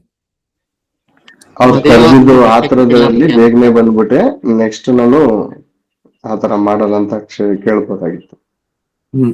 ಓಕೆ, ಆಮೇಲೆ ಮದುವೆ ಮಾಡುವವರು ನನ್ಗೆ ಬಟ್ಟೆ ಕೊಟ್ಟಿಲ್ಲ ಅಂತ ಕೇಳ್ಬೋದು. ನಾನು ಫಸ್ಟ್ ಹೇಳುವಂತಹದ್ದು ಇಷ್ಟಕ್ಕೂ ನಾನು ತುಂಬಾ ಬಡವ ಅಂತ ಅನ್ಕೊಳ್ಳಿ, ಕಡು ಬಡತನದಲ್ಲಿದ್ದೀನಿ, ಏನೂ ಇಲ್ಲ ಸದ್ಯಕ್ಕೆ, ಆಹಾರಕ್ಕೆ ಕಷ್ಟವಾಗಿ ಹೋಗಿದೆ. ಯಾಕಂದ್ರೆ ಯಾರು ಗೊತ್ತ ಕರೆಯಲ್ಪಟ್ಟಂತವ್ರ ಸಾಮ್ಯ ರೂಪದಲ್ಲಿ? ಯಾರೋ ದೊಡ್ಡವರಲ್ಲ, ರಸ್ತೆ ಬದಿಯಲ್ಲಿರುವಂತವರೆಲ್ಲ ಕರೆಯಲ್ಪಟ್ಟಂತವ್ರು. ಈಗ ಹೇಳಿ, ಆ ರಸ್ತೆ ಬದಿಯಲ್ಲಿರುವಂತವ್ರು ಬಡವರ ಶ್ರೀಮಂತರ? ತುಂಬಾ ಬಡವರೇ ಅಲ್ವಾ? ಈಗ ನಾನು ಆ ಸ್ಥಾನದಲ್ಲಿದ್ರೆ ನಾನು ಫಸ್ಟ್ ಹೇಳುವಂತಹ ಉತ್ತರ, ನನ್ನ ಹತ್ರ ಇರುವಂತಹದ್ದು ಇದೇ ಬಟ್ಟೆನೆ ಅಷ್ಟೇ. ನನ್ನ ಹತ್ರ ಬಟ್ಟೆ ಇಲ್ಲ, ಮದುವೆ ಬಟ್ಟೆ ನನ್ನ ಹತ್ರ ಇಲ್ಲ. ನನ್ನ ಹತ್ರ ಹೊಸ ಬಟ್ಟೆಗಳು, ಮದುವೆ ಬಟ್ಟೆ ಎಲ್ಲ ಇಲ್ಲ. ನೀವು ಕೊಡ್ಸಿದ್ರೆ ಇಷ್ಟಕ್ಕೂ ಇದೆ ಅಲ್ವಾ ನಾ ಕೇಳುವಂತಹದ್ದು. ನನಗೆ ಆಹಾರಕ್ಕೆ ಇಲ್ಲ ಅಂತ ಹೇಳಿ ಹೇಳಿದ್ರೆ, ಮದ್ವೆಗೆ ಈ ವ್ಯಕ್ತಿನೇ ಬಂದು ಕರೆದ್ಬಿಟ್ಟು ಈಗ ಮದ್ವೆಗೆ ಬಂದ್ರೆ ಬಟ್ಟೆ ಇರ್ಲಿ ಅಂತ ಹೇಳಿ ಕೇಳಿದ್ರೆ ಏನ್ ಹೇಳೋದು? ರಸ್ತೆಯಲ್ಲಿರುವಂತವ್ರ ಹತ್ರ ಬಟ್ಟೆ ಇರುತ್ತಾ ಇಲ್ವಾ ಅಂತ ಹೇಳಿ ಆ ವ್ಯಕ್ತಿ ಗೊತ್ತಿರೋದಿಲ್ವಾ? ಏನು ಕರಿಬೇಕಿತ್ತು ಇಷ್ಟಕ್ಕೂ? ಈ ಪ್ರಶ್ನೆಗಳನ್ನ ನೀವು ಹಾಕೊಂಡಾಗೆ ನಿಮ್ಗೆ ಗೊತ್ತಾಗುವಂತಹದ್ದು. ಓಕೆ, ಹಾಗಾದ್ರೆ ಇಷ್ಟೊಂದು ಕ್ವಶನ್ಸ್ ಏನಕ್ಕೋಸ್ಕರ ಬರ್ತಿದೆ ಅರಸನಿಂದ ಮದ್ವೆಗೆ ಬಂದಿರುವಂತಹ ವ್ಯಕ್ತಿಗೆ ಅಂತ ಹೇಳಿ, ಹೌದಲ್ವಾ? ಇಷ್ಟಕ್ಕೂ ಆ ರಸ್ತೆ ಬದಿಯಲ್ಲಿರುವಂತಹ ವ್ಯಕ್ತಿಯನ್ನ ಕರೆದವ್ರು ಯಾರು? ಆ ಅರಸನೇ. ಆ ವ್ಯಕ್ತಿ ನಾನ್ ಬರ್ತೀನಿ ಮದ್ವೆಗೆ ಅಂತ ಹೇಳಿ ಹೇಳಿಲ್ಲ, ಅರಸನೇ ಕರೀಲಿಕ್ಕೆ ಹೇಳ್ಬಿಟ್ಟು ಮತ್ತೆ ಕರ್ಕೊಂಡ್ ಬಂದ ಮೇಲೆ ಮದ್ವೆ ಕೂತ್ಕೊಂಡು ಊಟ ಮಾಡ್ತಿದ್ರೆ ಅಥವಾ ಇನ್ನೊಂದು ಸ್ಥಳದಲ್ಲಿದ್ರೆ ಛತ್ರದಲ್ಲಿ ಬಂದ್ಬಿಟ್ಟು ಬೀಳ್ಸ್ಬಿಟ್ಟು ಮದ್ವೆ ಬಟ್ಟೆ ಇರ್ಲಿ ಅಂತ ಹೇಳಿ ಅಷ್ಟೊಂದು ಗತ್ತಾಗಿ ಕ್ವಶನ್ ಮಾಡುವಂತದ್ದು ಸರಿನಾ?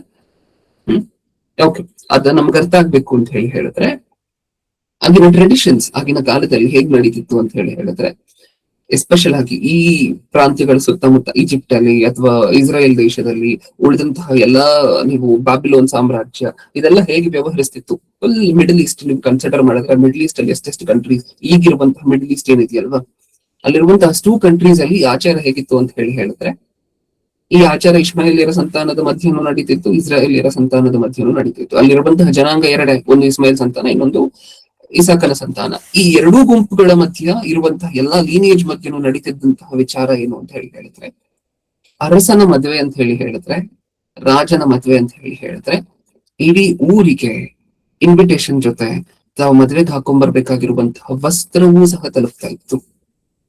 ಇನ್ನೊಂದ್ಸಾರಿ, ಅರಸನ ಮದ್ವೆ, ರಾಜನ ಮದ್ವೆ ಅಂತ ಹೇಳಿದ್ರೆ ಆ ಇಡೀ ಊರಿಗೆ ಕರೆಯಲ್ಪಟ್ಟಿರುವಂತವ್ರು ಎಷ್ಟು ಜನ ಇದಾರೋ ಅಷ್ಟು ಜನಕ್ಕೆ ಮದುವೆ ವಸ್ತ್ರ ಅನ್ನುವಂತಹದ್ದು ಇನ್ವಿಟೇಷನ್ ನ ಜೊತೆ ತಲುಪ್ತಾ ಇತ್ತು. ನೀವು ಬಟ್ಟೆ ತಗೊಂಡ್ ಬರ್ತೀರಾ ಇಲ್ವಾ? ನಿಮ್ಮ ಮನೆಯಲ್ಲಿ ಯಾರ್ದಾದ್ರು ಮದ್ವೆ ಆದ್ರೆ ನೀವ್ ಯಾರನ್ನ ನಿಮ್ಮ ಜೀವನದಲ್ಲಿ ಮುಖ್ಯಸ್ಥರು ಅಂತ ಹೇಳಿ ಭಾವಿಸ್ತಿರೋ ಅವ್ರಿಗೆಲ್ಲರಿಗೂ ಸಹ ನೀವು ಬಟ್ಟೆ ತಗೊಂಡ್ ಬರ್ತೀರಾ? ಮುಖ್ಯಸ್ಥರು ಅಂತ ಹೇಳಿ ಭಾವಿಸುವಂತಹ ಪ್ರತಿಯೊಬ್ಬರಿಗೂ ನೀವು ಬಟ್ಟೆ ತಗೊಂಡ್ ಬರ್ತೀವಿ, ಅದು ಖಚಿತವಾಗಿ. ಸಾಕಷ್ಟು ಜನ ತಮ್ಮ ಮದ್ವೆಗಳಿಗೆ ಪಾಸ್ಟರ್ಸ್, ಸಭಾಪಾಲಕರನ್ನು ಇವ್ರನ್ನೆಲ್ಲ ಇನ್ವೈಟ್ ಮಾಡ್ಬೇಕಾದ್ರೆ ತಗೊಂಡ್ ಬಂದು ಇನ್ವಿಟೇಷನ್ ಕೊಟ್ಟು ಏನು ಅವ್ರ ಕೈಲಾಗಿರುವಂತಹದ್ದು ಒಂದು ಶಾಲು ಅಥವಾ ಒಂದು ಪಂಚೆನೋ ಅಥವಾ ಒಂದು ಟವಲ್ ಅನ್ನೋ ತಗೊಂಡ್ ಬಂದು ಇನ್ವಿಟೇಷನ್ ಜೊತೆ ಕೊಟ್ಟು ಅದಾದ ನಂತರ ಇನ್ವೈಟ್ ಮಾಡ್ತಾರೆ. ನಿಜಾನ? ಇನ್ನು ಬಂಧು ಬಳಗಕ್ಕೆ ಅಂತ ಅನ್ಕೊಳ್ಳಿ, ಪ್ರತಿ ನಿಮ್ ಕ್ಲೋಸ್ ರಿಲೇಟಿವ್ಸ್ ಎಷ್ಟು ಜನ ಇದಾರೋ ಅಷ್ಟು ಜನಕ್ಕೆ ಬಟ್ಟೆ ಕೊಟ್ಟೆ ಅಲ್ಲ ನೀವು ಇನ್ವೈಟ್ ಮಾಡುವಂತಹದ್ದು. ನಿಜಾನ ಇಲ್ವಾ? ನಿಜಾನ? ಓಕೆ. ನೀವು ನಾವೆಲ್ಲರೂ ಸಹ ನಮ್ಮ ಹಂತಕ್ಕೆ ಸರಿಯಾಗಿ ನಮಗೆ ತುಂಬಾ ಕ್ಲೋಸ್ ಆಗಿರುವಂತವ್ರಿಗೆ ಮಾತ್ರ ಬಟ್ಟೆ ಕೊಟ್ಟು ಇನ್ವೈಟ್ ಮಾಡ್ತೀವಿ. ಅದು ನಾವು ಅವ್ರು ಕೊಡುವಂತಹ ಗೌರವ. ಇದು ನಿಮಗೆ ಅರ್ಥ ಆದ್ರೆ ಆ ಕಾಲದಲ್ಲಿ ರಾಯಲ್ ವೆಡ್ಡಿಂಗ್ಸ್, ಎಸ್ಪೆಷಲ್ ಆಗಿ ರಾಜರ ಮನೆಯಲ್ಲಿ ಏನಾದ್ರು ಕಾರ್ಯಕ್ರಮ ನಡೆದ್ರೆ, ರಾಜರ ಮನೆಯಲ್ಲಿ ಏನಾದ್ರು ಮದುವೆ ಕಾರ್ಯಕ್ರಮಗಳು ನಡೆದ್ರೆ, ಇಷ್ಟಕ್ಕೂ ಕರೆದಾಗ ಒಬ್ಬ ವ್ಯಕ್ತಿ ಇಷ್ಟ ಬಂದಂತೆ ಬಂದ್ರೆ ಅವಮಾನ ಯಾರಿಗೆ? ರಾಜನಿಗ? ಆ ವ್ಯಕ್ತಿಗ? ರಾಜನ ಮದುವೆಗೆ ಕರೆದಿರ್ಬೇಕಾದ್ರೆ ಒಬ್ಬ ರಾಜನಿಗೆ ಅಲ್ವಾ? ಅವಮಾನ ಇರುವಂತಹದ್ದು ರಾಜನಿಗೆ. ಸೊ ಅದು ಬೇಡ ಅಂತ ಹೇಳಿ ಆಗಿನ ಕಾಲದಲ್ಲಿ ಎಲ್ಲಾ ರಾಯಲ್ ವೆಡ್ಡಿಂಗ್ಸ್ ಅಲ್ಲಿ ನಡೀತಿದ್ದಂತಹ ಆಚಾರ ಏನು? ಮದುವೆ ವಸ್ತ್ರವನ್ನ ತಾನೇ ಕರೆಯಲ್ಪಟ್ಟಿರುವಂತಹ ಪ್ರತಿಯೊಬ್ಬರಿಗೆ ತನ್ನ ಆಳುಗಳ ಮೂಲಕನೂ ತಾನೇ, ಆದ್ರೆ ಪ್ರತಿಯೊಂದು ವಸ್ತ್ರವೂ ಸಹ ಆ ರಾಯಲ್ ಪ್ಯಾಲೇಸ್ ಇಂದ ಹೊರಟೋಗ್ತಾ ಇತ್ತು. ಆ ಮನುಷ್ಯನಿಗೆ ಯಾರು ಇನ್ವೈಟಿ ಇದಾನೋ, ಇನ್ವೈಟಿಗೆ ರಾಯಲ್ ಪ್ಯಾಲೇಸ್ ಇಂದ ಅದು ಹೊರಟೋಗ್ತಾ ಇತ್ತು. ಹಾಗಾದ್ರೆ ಮದುವೆಗೆ ಕರೆಯಲ್ಪಟ್ಟಿರುವಂತಹ ಪ್ರತಿಯೊಬ್ಬೊಬ್ಬರ ತರ ಏನಿದೆ? ಮದುವೆಯ ಯಾರು ಕೊಟ್ಟಿದ್ದಾರೆ ಇಷ್ಟಕ್ಕೂ ಆ ಮದುವೆ ವಸ್ತ್ರವನ್ನ? ರಾಜನೇ ಕೊಟ್ಟಿದ್ದಾರೆ. ಈಗ ನೀವ್ ಯೋಚನೆ ಮಾಡಿ ನೋಡಿ, ಆ ವಸ್ತ್ರ ಕೊಟ್ಟಿರ್ಲಿಲ್ಲ ಅಂತ ಹೇಳಿದ್ರೆ ಈ ವ್ಯಕ್ತಿ ಖಚಿತವಾಗಿ ನೀನು ಮದುವೆ ವಸ್ತ್ರ ಎಲ್ಲಿ ಅಂತ ಹೇಳಿ ಕೇಳಿದಾಗ ಏನಂತಿದ್ದ? ಮದುವೆಗೆ ಬಂದಿರುವಂತಹ ವ್ಯಕ್ತಿ ಕೊಟ್ಟಿರ್ಲಿಲ್ಲ ಅಂತ ಹೇಳಿದ್ರೆ, ಕೊಟ್ಟಿಲ್ಲದ ಪ್ರಶ್ನೆಗಳನ್ನೆಲ್ಲ ಕೇಳಿದ್ರೆ ಏನ್ ಮಾಡ್ತಿದ್ದ? ನೀನ್ ಕೊಟ್ಟಿದ್ದ ವಸ್ತ್ರವನ್ನ ಅಂತ ಹೇಳಿ ಕೇಳ್ತಿದ್ದ. ಅದ್ ನಡೀತಾ? ನೀವ ಪ್ರಶ್ನೆ ನೋಡ್ತೀರಾ? ಮೌನವಾಗಿರ್ತಾನೆ. ಒಂದು ಮಾತು ಮಾತಾಡೋದಿಲ್ಲ. ಅರಸನು ನೀನು ಮದುವೆ ಬಟ್ಟೆ ಎಲ್ಲಿ ಅಂತ ಹೇಳಿ ಕೇಳಿದಾಗ ಮೌನವಾಗಿರ್ತಾನೆ, ಒಂದು ಮಾತು ಸಹ ಮಾತಾಡೋದಿಲ್ಲ. ಅಂದ್ರೆ ಅರ್ಥ ಏನು? ರಾಜ ಕೊಟ್ಟಿದ್ದಾನೆ, ಈ ವ್ಯಕ್ತಿ ಹಾಕೊಂಡು ರಾಜನಿಗೆ ಕೇಳುವಂತ ಹಕ್ಕಿರೋದಕ್ಕೆ, ಅಧಿಕಾರ ಇರೋದಕ್ಕೆ ಕೇಳ್ತಿದ್ದಾನೆ ರಾಜ. ನಾನು ಕೊಟ್ಟಿದ್ದೀನಲ್ವಾ ಮದುವೆ ವಸ್ತ್ರ, ಅದು ಎಲ್ಲಿ ಅನ್ನುವಂತ ಅರ್ಥದಲ್ಲಿ ಅದಕ್ಕೋಸ್ಕರನೇ ಅಷ್ಟೊಂದು ಖಡಾಖಂಡಿತವಾಗಿ ಕೇಳ್ತಿದ್ದಾನೆ, ಎಲ್ಲಿ ಮದುವೆ ವಸ್ತ್ರ? ನೀನ್ ಸ್ವಂತವಾಗಿ ಸಂಪಾದನೆ ಮಾಡ್ಕೊಂಡ್ ಬಾ ಅಂತ ಹೇಳಿಲ್ಲ ಅಲ್ವಾ ನನ್ ಮದುವೆ ವಸ್ತ್ರವನ್ನ. ನಿನ್ನ ಹತ್ರ ಅಷ್ಟು ವಸ್ತು ಅಂದ್ರೆ ನೀನ್ ಆ ಹಂತದಲ್ಲಿದ್ಯಾ, ಆ ಅಂತಸ್ತಲ್ಲಿದ್ಯಾ, ಅದಕ್ಕೋಸ್ಕರ ಮದುವೆ ವಸ್ತ್ರ ಹಾಕೊಂಡ್ ಬಾ ಅಂತ ನಾ ಹೇಳಿಲ್ಲ ಅಲ್ವಾ. ನಾ ಹೇಳ್ತಿರುವಂತಹದ್ದು ನಾನು ಕೊಟ್ಟಂತಹ ಮದುವೆ ವಸ್ತ್ರ ಎಲ್ಲಿ? ಆ ಮಾತಿಲ್ಲ ಅಲ್ಲಿ. ನಾವು ಸತ್ಯವೇದಲ್ಲಿ ಓದ್ಬೇಕಾದ್ರೆ ಬರೀ ಮದುವೆ ವಸ್ತ್ರ ಕೇಳಿದಂಗೆ ಕಾಣಿಸುತ್ತೆ, ಮತ್ತೆ ಈ ವ್ಯಕ್ತಿಯನ್ನು ಕೇಳಿದಾಗ ಈ ವ್ಯಕ್ತಿ ಮತ್ತೆ ಏನು ಉತ್ತರ ಕೊಡದೇ ಇರುವಂತಹ ಸ್ಪಷ್ಟವಾಗಿ ಕಾಣಿಸುತ್ತೆ ಸತ್ಯವೇದದಲ್ಲಿ. ಈ ವ್ಯಕ್ತಿ ಏನು ಉತ್ತರ ಕೊಡೋದಿಲ್ಲ ಅರಸನು ಕೇಳಿದಂತಹ ಪ್ರಶ್ನೆಗೆ. ಇಷ್ಟು ನಿಮ್ಮ ತಲೆಯಲ್ಲಿ ಇಟ್ಕೊಳ್ಳಿ. ಈಗಾಗಲೇ ಒಂದು ವೇಳೆ ಆ ರಾಜ ಈತನಿಗೆ ಮದುವೆ ವಸ್ತ್ರವನ್ನು ಕೊಟ್ಟಿದ್ರೆ ಆ ಮದುವೆ ವಸ್ತ್ರ ಏನು ಅಂತ ನೀವು ಹೇಳ್ತೀರಾ? ಯೇಸು ಕ್ರಿಸ್ತರ ಆ ಮದುವೆ ವಸ್ತ್ರ ಅನ್ನುವಂಥವರು ದೇವರ ಸುವಾರ್ತೆ, ರಕ್ಷಣೆಯ ವಸ್ತ್ರ, ರಕ್ಷಣೆ ವಸ್ತ್ರ, ದೇವರ ಸುವಾರ್ತೆ ಸಾರುವಂತದ್ದು ರಕ್ಷಣೆ ವಸ್ತ್ರ ಯೇಸು ಕ್ರಿಸ್ತರು. ಓಕೆ, ಇಷ್ಟಕ್ಕೂ ಒಂದು ಕ್ವಶನ್ ಇದೆ ಪ್ರಿಯರೇ. 6:15 ಆಗ್ಬೋದು ಮುಗಿಸ್ಕೊಳ್ಲಿಕ್ಕೆ ಬಂತು. ಓಕೆ, ಒಂದು ಕ್ವಶನ್ ಇದೆ. ಆ ಕ್ವಶನ್ಗೆ ಉತ್ತರ ಸಿಕ್ಕಿದ ನಂತರ ನಾವೆಲ್ಲರೂ ಮಾತಾಡ್ಕೊಂಡ ನಂತರ ಮತ್ತೆ ಈ ಸಾಮ್ಯ ರೂಪಕ್ಕೆ ಹಿಂದೆ ಬರೋಣ, ಗೊತ್ತಾಗತ್ತೆ ನಮ್ಗೆ ಏನಾಗಿರಬಹುದು ಅಂತ ಹೇಳಿ. ಓಕೆ, ಈಗ ನಾವು ನೀತಿವಂತರಾಗುವಂತಹದ್ದು ಪಟ್ಪಟ್ ಅಂತ ಹೇಳ್ಬೇಕು. ನಾವು ನೀತಿವಂತರಾಗುವಂತಹದ್ದು ಯಾವುದರಿಂದ? ಯೇಸು ಕ್ರಿಸ್ತರ ನಂಬಿದ ಮೂಲಕ, ಯೇಸು ಕ್ರಿಸ್ತರನ್ನ ನಂಬುವುದರ ಮೂಲಕ. ಓಕೆ, ಯೇಸು ಕ್ರಿಸ್ತರನ್ನ ನಂಬುವಂತಹ ಯೇಸು ಕ್ರಿಸ್ತರನ್ನ ನಂಬುವಂತಹದ್ರಿಂದ ಒಂದ್ ವೇಳೆ ನಾವು ನೀತಿವಂತರಾದ್ರೆ, ಗಲಾತಿ ಪತ್ರಿಕೆಯಲ್ಲೆಲ್ಲ ಒಂದಷ್ಟು ಕೆಲಸಗಳನ್ನ ಮಾಡಬಾರ್ದು ಅಂತ ಬರ್ಸಿದಾರೆ ಗೊತ್ತಾ ನಮ್ಗೆ? ಗಲಾತಿ ಪತ್ರಿಕೆ 5:19 ಮತ್ತೆ 22ರಲ್ಲಿ 19 ನೆಗೆಟಿವ್ ಬರ್ಸಿದ್ದಾರೆ, 22ರಲ್ಲಿ ಪಾಸಿಟಿವ್ ಬರ್ಸಿದ್ದಾರೆ. ಯಾವ್ದಾವ್ದನ್ನ ಮಾಡ್ಬೇಕು ಅಂತ ಬರ್ಸಿದ್ರೆ, ಯಾವ್ದಾವ್ದನ್ನ ಮಾಡಬಾರ್ದು ಅಂತ ಬರ್ಸಿದ್ದಾರೆ. ನಿಜ? ಓಕೆ, ಹಾಗಾದ್ರೆ ಈ ಕೆಲಸಗಳನ್ನೆಲ್ಲ ಮಾಡದೆ ಹೋದ್ರೆ ನಾವ್ ಏನಾಗ್ತೀವಿ? ಗಲಾತಿ ಪತ್ರಿಕೆಯ ಪ್ರಕಾರ ದೇವ್ರು ಹೇಳಿರುವಂತಹದನ್ನ ಮಾಡಿ, ದೇವ್ರು ಹೇಳದೇ ಇರುವಂತಹದನ್ನ ಮಾಡಬಾರ್ದು ಅಂತ ಹೇಳಿರುವಂತಹದನ್ನ ಮಾಡದೆ ಹೋದ್ರೆ ನಾವ್ ಏನಾಗ್ತೀವಿ? ದೇವರ ಪ್ರಕಾರ ನೀತಿವಂತರಾಗ್ತೀವಿ. ಅದು ನಾವ್ ಮಾಡುವಂತಹದ್ದು ಅಲ್ವಾ. ಆ ಕೆಲಸಗಳನ್ನೆಲ್ಲ ಗಲಾತಿ ಪತ್ರಿಕೆಯಲ್ಲಿ ಹೇಳಿರುವಂತಹದ್ದೆಲ್ಲ ಶರೀರ ಭಾವದ ಕರ್ಮಗಳೆಲ್ಲ ನಾವ್ ಮಾಡ್ಬೇಕಾಗಿರುವಂತಹದ್ದು ಅಲ್ವಾ. ಆತ್ಮಕ್ಕೆ ಸಂಬಂಧಪಟ್ಟಿರುವಂತವುಗಳು, ಶರೀರಕ್ಕೆ ಸಂಬಂಧಪಟ್ಟಿರುವಂತವುಗಳು. ಆತ್ಮಕ್ಕೆ ಸಂಬಂಧಪಟ್ಟಿರು ಮಾಡ್ಬೇಕು, ಶರೀರಕ್ಕೆ ಸಂಬಂಧಪಟ್ಟಿರುವಂತವು ಮಾಡಬಾರ್ದು. ಈ ಕೆಲಸಗಳು ನಾವು ಮಾಡ್ಬೇಕಾಗಿರುವಂತಹದ್ದು, ಹೌದಾ ಅಲ್ವಾ? ಹೌದಣ್ಣ. ಇವಾಗ ನೀವ್ ಹೇಳಿ, ಮಾಡ್ಬೇಕಾಗಿರುವಂತ ಕೆಲಸ ನಾವು ಒಂದ್ ಕಡೆ ಓದ್ಬೇಕಾದ್ರೆ ನೀವು ಈ ಕೆಲಸಗಳನ್ನ ಮಾಡ್ಬೇಕು, ಈ ಕೆಲಸಗಳನ್ನ ಮಾಡಬಾರ್ದು ಅಂತ ಹೇಳಿದ್ದಾರೆ. ಒಟ್ಟಾರೆ ಆ ಎಲ್ಲಾ ಐಟಮ್ಗಳನ್ನು ಸಹ ಅದ್ರ ಮೇಲೆ ಆಕ್ಷನ್ ತಗೊಬೇಕಾಗಿರುವಂತಹದ್ದು ನಾವು. ನಮ್ಮ ಕ್ರಿಯೆಗಳ ಮೂಲಕ ನಾವು ನೀತಿವಂತರಾಗ್ತೀವಿ. ಯಾವುದರ ಪ್ರಕಾರ? ಗಲಾತಿ ಪತ್ರಿಕೆಯ ಪ್ರಕಾರ, ನಿಜಾನ? ಆದ್ರೆ ಇನ್ನೊಂದು ಕಡೆ ನೀವು ನೋಡಿದಾಗ ಏಸುಕ್ರಿಸ್ತರ ರಕ್ತದ ಮೂಲಕವೇ ಹೊರತು, ಏಸುಕ್ರಿಸ್ತರ ಮೂಲಕವೇ ಹೊರತು, ಕೃಪೆಯ ಮೂಲಕವೇ ಹೊರತು ನಾವು ನಮ್ಮ ಕ್ರಿಯೆಗಳಿಂದ ನೀತಿವಂತರಾಗೋದಿಲ್ಲ ಅಂತ ಬರ್ಸಿದ್ದಾರೆ. ಈ ಎರಡು ಡಿಫ್ರೆನ್ಸ್ ನಮ್ಗೆ ಅರ್ಥ ಆಯ್ತಾ? ಒಂದು ಕಡೆ ನಿಮ್ಮ ಕ್ರಿಯೆಗಳಿಂದ ನೀವು ನೀತಿವಂತರಾಗೋದಿಲ್ಲ ಅಂತ ಹೇಳಿದ್ದಾರೆ. ಇನ್ನೊಂದು ಕಡೆ ಕ್ರಿಯೆಗಳಿಂದ ಮಾತ್ರನೇ ಅಂದ್ರೆ ದೇವ್ರು ಹೇಳಿರುವಂತ ಆಜ್ಞೆಗಳನ್ನ ನೀವೇ ಪಾಲಿಸ್ಬೇಕು, ಬೇರೆ ಯಾರು ನಿಮ್ಮ ಪರವಾಗಿ ಪಾಲಿಸ್ತೀನಿ ಅಂದ್ರೆ ಆಗೋದಿಲ್ಲ. ಏಸುಕ್ರಿಸ್ತರು ನಿಮ್ಮ ಪರವಾಗಿ ಪಾಲಿಸಿದ್ದಾರೆ ಅಂದ ಮಾತ್ರಕ್ಕಾಗೋದಿಲ್ಲ. ಕೆಲವು ಒಳ್ಳೆ ವಿಚಾರಗಳನ್ನ ನೀವೇ ಮಾಡ್ಬೇಕು ಈ ಜೀವನದಲ್ಲಿ. ನಾವು ಮತ್ತಾಯನ ಬರೆದ ಸುವಾರ್ತೆ 25ನೇ ಅಧ್ಯಾಯ 41ರಿಂದ ಓದ್ಕೊಂಡು ಹೋಗ್ಬೇಕಾದ್ರೂ ಇದು ಕಾಣಿಸುತ್ತೆ ನಮ್ಗೆ. ಯೇಸುಕ್ರಿಸ್ತರು ಒಂದು ಮಾತು ಹೇಳ್ತಾರೆ, ಅಲ್ಲಿ ಎಡಗಡೆ ಇರುವಂತವ್ರು ಬಲಗಡೆ ಇರುವಂತವ್ರೆಲ್ಲ ಕಾಣಿಸ್ತಾರಲ್ವಾ. ಆ ಎಡಗಡೆ ಇರುವಂತವ್ರು ಬಲಗಡೆ ಇರುವಂತವ್ರಿಗೆ ಏನೇನು ಹೇಳ್ತಾರೆ ಪಟ್ ಅಂತ ಹೇಳ್ತಾರೆ. ನಾನ್ ನಿಮ್ ಹತ್ರ ಹಸ್ಕೊಂಡ್ ಬಂದಿದ್ದೆ, ನೀವು ಊಟ ಕೊಡ್ಲಿಲ್ಲ. ನಾನು ಬಾಯಾರಿದ್ದೆ, ನೀವು ನೀರ್ ಕೊಡ್ಲಿಲ್ಲ. ನಾನು ದಿಗಂಬರನಾಗಿದ್ದೆ, ನೀವು ಬಟ್ಟೆ ಕೊಡ್ಲಿಲ್ಲ. ಇದರ ಅರ್ಥ ಏನು? ಯೇಸುಕ್ರಿಸ್ತರು ಬಂದಿದ್ರು ಅಂತನಾ? ಇಲ್ಲ, ತಿನ್ನಂತೆ ನರನಾಗಿರುವ ಒಬ್ಬ ಮನುಷ್ಯನಿಗೆ ಏನೇನ್ ಮಾಡಿದಿರ ಅದನ್ನೆಲ್ಲ ನನಗೆ ಮಾಡಿದಂತ ಆಯ್ತು ಅಂತ ಹೇಳಿ ದೇವ್ರು ಹಾಗಿದ್ರೆ ನಾನು ಒಬ್ಬ ಬಡವನಿಗೆ ಸಹಾಯ ಮಾಡಿದ್ರೆ ಅದು ಯೇಸುಕ್ರಿಸ್ತರಿಗೆ ಸಹಾಯ ಮಾಡಿದಂಗೇನು? ದೇವರ ವಾಕ್ಯದ ದೇವರನ್ನ ನೆನೆಸಿಕೊಂಡು ಮಾಡಿದಾಗ ಅದು ದೇವರು ಮಾಡಿದ ಹಾಗೆ ಆಗುತ್ತೆ. ಖಂಡಿತ. ನಾನು ಸಹಾಯ ಮಾಡಿದ್ರೆ ಒಳ್ಳೆ ಹೃದಯದಿಂದ ದೇವರು ಯೇಸುಕ್ರಿಸ್ತರಿಗೆ ಮಾಡಿದಂಗೆ, ಹೌದಾ ಅಲ್ವಾ? ಹೌದಣ್ಣ. ಹೌದು. ಓಕೆ, ಈಗ ಹಾಗಾದ್ರೆ ನಾನು ಬಡವನಿಗೆ ಸಹಾಯ ಮಾಡ್ತಿರುವಂತಹದ್ದು ನನ್ನ ಕ್ರಿಯೆನ, ಹೌದಾ ಅಲ್ವಾ? ಹೌದಣ್ಣ. ಅದು ನನ್ನ ಕ್ರಿಯೆನೇ ಅಲ್ವಾ? ಹಾಗಾದ್ರೆ ನಾನು ಯಾವ್ದರಿಂದ ನೀತಿವಂತನಾಗ್ತೀನಿ ಅಂತ ಹೇಳ್ತೀರಾ? ಈ ಸಂದರ್ಭದಲ್ಲಿ ನಾನು ಯಾವ್ದರಿಂದ ನೀತಿವಂತನಾಗ್ತಿದ್ದೀನಿ? ಕ್ರಿಯೆಗಳ ಮೂಲಕ ಸಹಾಯ ಮಾಡ್ತಿದ್ದೀನಿ. ನಾನು ಬಡವನಿಗೆ ಸಹಾಯಗಳನ್ನ ಮಾಡುವುದರ ಮೂಲಕ ನಾನು ನೀತಿವಂತನು ಅಂತ ಹೇಳಿ ಎಣಿಸಲ್ಪಟ್ಟು ಬಲಗಡೆಗೆ ಬರ್ತಿದ್ದೀನಿ, ಎಡಗಡೆಗೆ ಹೋಗ್ತಿಲ್ಲ ಆ ಗುಂಪಿನಲ್ಲಿ. ಮತ್ತೆ 25:41 ವಚನದ ಪ್ರಕಾರ ಈ ಜನ ಬಲಗಡೆ ಬಂದು ನಿಲ್ತಿದ್ದೀನಿ, ಎಡಗಡೆಗೆ ಹೋಗ್ತಿಲ್ಲ. ಆ ಬಲಗಡೆ ಇರುವಂತಹ ಜನ ಸಿದ್ಧವಾಗಿರುವಂತವ್ರು ನಿತ್ಯ ಜೀವಕ್ಕೋಸ್ಕರ. ಓಕೆ, ಹಾಗಾದ್ರೆ ಈಗ ನಾನು ನೀತಿವಂತನಾಗ್ತಿರುವಂತಹದ್ದು ಯಾವುದರಿಂದ? ಕ್ರಿಯೆಗಳ ಮೂಲಕ. ಹಾಗಾದ್ರೆ ಕ್ರಿಯೆಗಳಿಂದ ಅಲ್ಲ ನೀವು ನೀತಿವಂತರಾಗುವಂತಹದ್ದು ಯೇಸುಕ್ರಿಸ್ತರ ಕೃಪೆಯ ಮೂಲಕ ಅಂತ ಬರ್ಸಿದಾರಲ್ವ ಸತ್ಯವೇದದಲ್ಲಿ. ಅದರ ಅರ್ಥ ಏನು? ಈ ಎರಡಕ್ಕೂ ಸಹ ಕಾಂಟ್ರಡಿಕ್ಷನ್ ಕಾಣಿಸ್ತಿದೆ ನಮಗೆ. ಒಂದ್ಸಾರಿ ನಾವು ನಮ್ಮ ಕ್ರಿಯೆಗಳ ಮೂಲಕ ಅಲ್ಲ, ಯೇಸುಕ್ರಿಸ್ತರ ಕೃಪೆಯ ಮೂಲಕವಾಗಿ, ದೇವರ ಕೃಪೆಯ ಮೂಲಕ ನಾವು ನೀತಿವಂತರಾಗುವಂತಹದ್ದು ಅನ್ನೋದಕ್ಕೋಸ್ಕರ ಒಂದಷ್ಟು ವಚನಗಳನ್ನು ಓದಿ ಪಟ್ ಅಂತ ಹೇಳಿ. ರೋಮಪುರದವರಿಗೆ ಬರೆದ ಪತ್ರಿಕೆ 3ನೇ ಅಧ್ಯಾಯ 20ನೇ ವಚನ, 3:20. ಯಾಕಂದರೆ ಯಾವನಾದರೂ ನೇಮ ನಿಷ್ಠೆಗಳನ್ನು ಅನುಸರಿಸಿ ದೇವರ ಸನ್ನಿಧಿಯಲ್ಲಿ ನೀತಿವಂತನೆಂದು ನಿರ್ಣಯಿಸಲ್ಪಡುವುದಿಲ್ಲ. ನೇಮನಿಷ್ಠೆಗಳನ್ನ ಅನುಸರಿಸಿ, ಆ ನೇಮನಿಷ್ಠೆಗಳು ದೇವರಿಂದ ಬಂದಿರುವಂತಹ ಬೇಕಾದ್ರೂ ಆಗಿರ್ಬೋದು. ಆ ನೇಮನಿಷ್ಠೆಗಳು ಅಂದ್ರೆ ನಾವು ಪಾಲಿಸುವಂತಹದ್ದು, ಅಂದ್ರೆ ನಮ್ಮ ಕ್ರಿಯೆಗಳಿಂದ ನಾವು ನೀತಿವಂತರಾಗಿ ನಿರ್ಣಯಿಸಲ್ಪಡೋದಿಲ್ಲ ಅಂತ ಓದ್ಕೊಳ್ತಿದ್ದೀವಿ. ನಿಜನ? ಇನ್ನೊಂದ್ಸರಿ ಓದೋಣ ಅದನ್ನೇ. ಯಾಕೆಂದರೆ ಯಾವನಾದರೂ ನೇಮನಿಷ್ಠೆಗಳನ್ನು ಅನುಸರಿಸಿ ದೇವರ ಸನ್ನಿಧಿಯಲ್ಲಿ ನೀತಿವಂತನೆಂದು ನಿರ್ಣಯಿಸಲ್ಪಡುವುದಿಲ್ಲ. ಇನ್ನೊಂದು ವರ್ಷವನ್ನು ಓದಿ. ರೋಮಪುರದವರಿಗೆ ಬರೆದ ಪತ್ರಿಕೆ 3ನೇ ಅಧ್ಯಾಯ 22ನೇ ವಚನ, 22. ದೇವರಿಂದಾಗುವ ಆ ನೀತಿಯು ಯಾವುದೆಂದರೆ ಯೇಸುಕ್ರಿಸ್ತನನ್ನು ನಂಬುವುದರಿಂದಲೇ ನಂಬುವವರೆಲ್ಲರಿಗೆ ದೊರಕುವಂತಹದ್ದು. ನಂಬುವಂತಹದ್ರಿಂದ ನಾವು ನೀತಿವಂತರಾಗ್ತೀವಂತ. ಈ ವರ್ಷನೂ ಸಹ ಅದನ್ನೇ ಹೇಳ್ತಿದ್ಯಲ್ವ. ಇದಕ್ಕೆ ಸಪೋರ್ಟಿಂಗ್ ಆಗಿ ಇನ್ನೊಂದಷ್ಟು ವಚನಗಳನ್ನು ಬರ್ಕೊಳ್ಳಿ. ಫಿಲಿಪಿಯರಿಗೆ ಬರೆದ ಪತ್ರಿಕೆ 3:8, ಕೊರಿಂಥದವರಿಗೆ ಬರೆದ ಪತ್ರಿಕೆ 2ನೇ ಪತ್ರಿಕೆ 5ನೇ ಅಧ್ಯಾಯ 21ನೇ ವಚನ, ತೀತನಿಗೆ ಬರೆದ ಪತ್ರಿಕೆ 3ನೇ ಅಧ್ಯಾಯ 5ನೇ ವಚನ. ಇಷ್ಟು ವಚನಗಳು ಹೇಳ್ತಿರುವಂತಹದ್ದು ಒಂದೇ. ನಾವು ನಮ್ಮ ಕ್ರಿಯೆಗಳ ಮೂಲಕ ಅಲ್ಲ, ಕ್ರಿಸ್ತನ ಕೃಪೆ, ದೇವರು ಕ್ರಿಸ್ತನ ಮೂಲಕ ನಮ್ಮ ಮೇಲೆ ತೋರಿಸಿದಂತಹ ಕೃಪೆಯ ಮೂಲಕ ನೀತಿವಂತರಾಗ್ತಿದೀವಿ ಅನ್ನುವಂಥದ್ದು, ಹೌದಲ್ವಾ? ಈಗ ನಾನೀಗಾಗ್ಲೇ ಮಾತಾಡಿದಂತಹ ಪಾಯಿಂಟ್ಸ್ ಅನ್ನು ಕನ್ಸಿಡರೇಷನ್ಗೆ ತಗೊಳ್ಳಿ. ಯಾವ್ದು? ನೀವು ಬಡವರಿಗೆ ಹೆಲ್ಪ್ ಮಾಡಿದ್ರೆ ನೀವು ನೀತಿವಂತರಾಗ್ತೀರಾ, ನೀವು ಪರಲೋಕಕ್ಕೆ ಬರ್ತೀರಾ ಅಂತ ಯೇಸುಕ್ರಿಸ್ತರು ಹೇಳಿದಂತಹ ಮಾತು.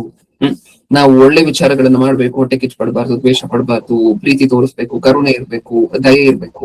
ಈ ಮಾತುಗಳನ್ನೆಲ್ಲ ಕನ್ಸಿಡರೇಷನ್ಗೆ ತಗೊಳ್ಳಿ. ಮ್ಯೂಟ್ ಮಾಡ್ಕೊಳ್ಳಿ, ಡಿಸ್ಟರ್ಬೆನ್ಸ್ ಆಗುತ್ತೆ. ಓಕೆ, ಈ ಮಾತುಗಳನ್ನ ಕನ್ಸಿಡರೇಷನ್ಗೆ ತಗೊಳ್ಳಿ. ಒಂದು ಕಡೆ ನಮ್ಮ ಕ್ರಿಯೆಗಳ ಮೂಲಕವಾಗಿ ನಾವು ನೀತಿವಂತರಾಗುವಂತಹದ್ದು ಅನ್ನೋ ತರ ಕಾಣಿಸ್ತದೆ, ಹೌದಾ?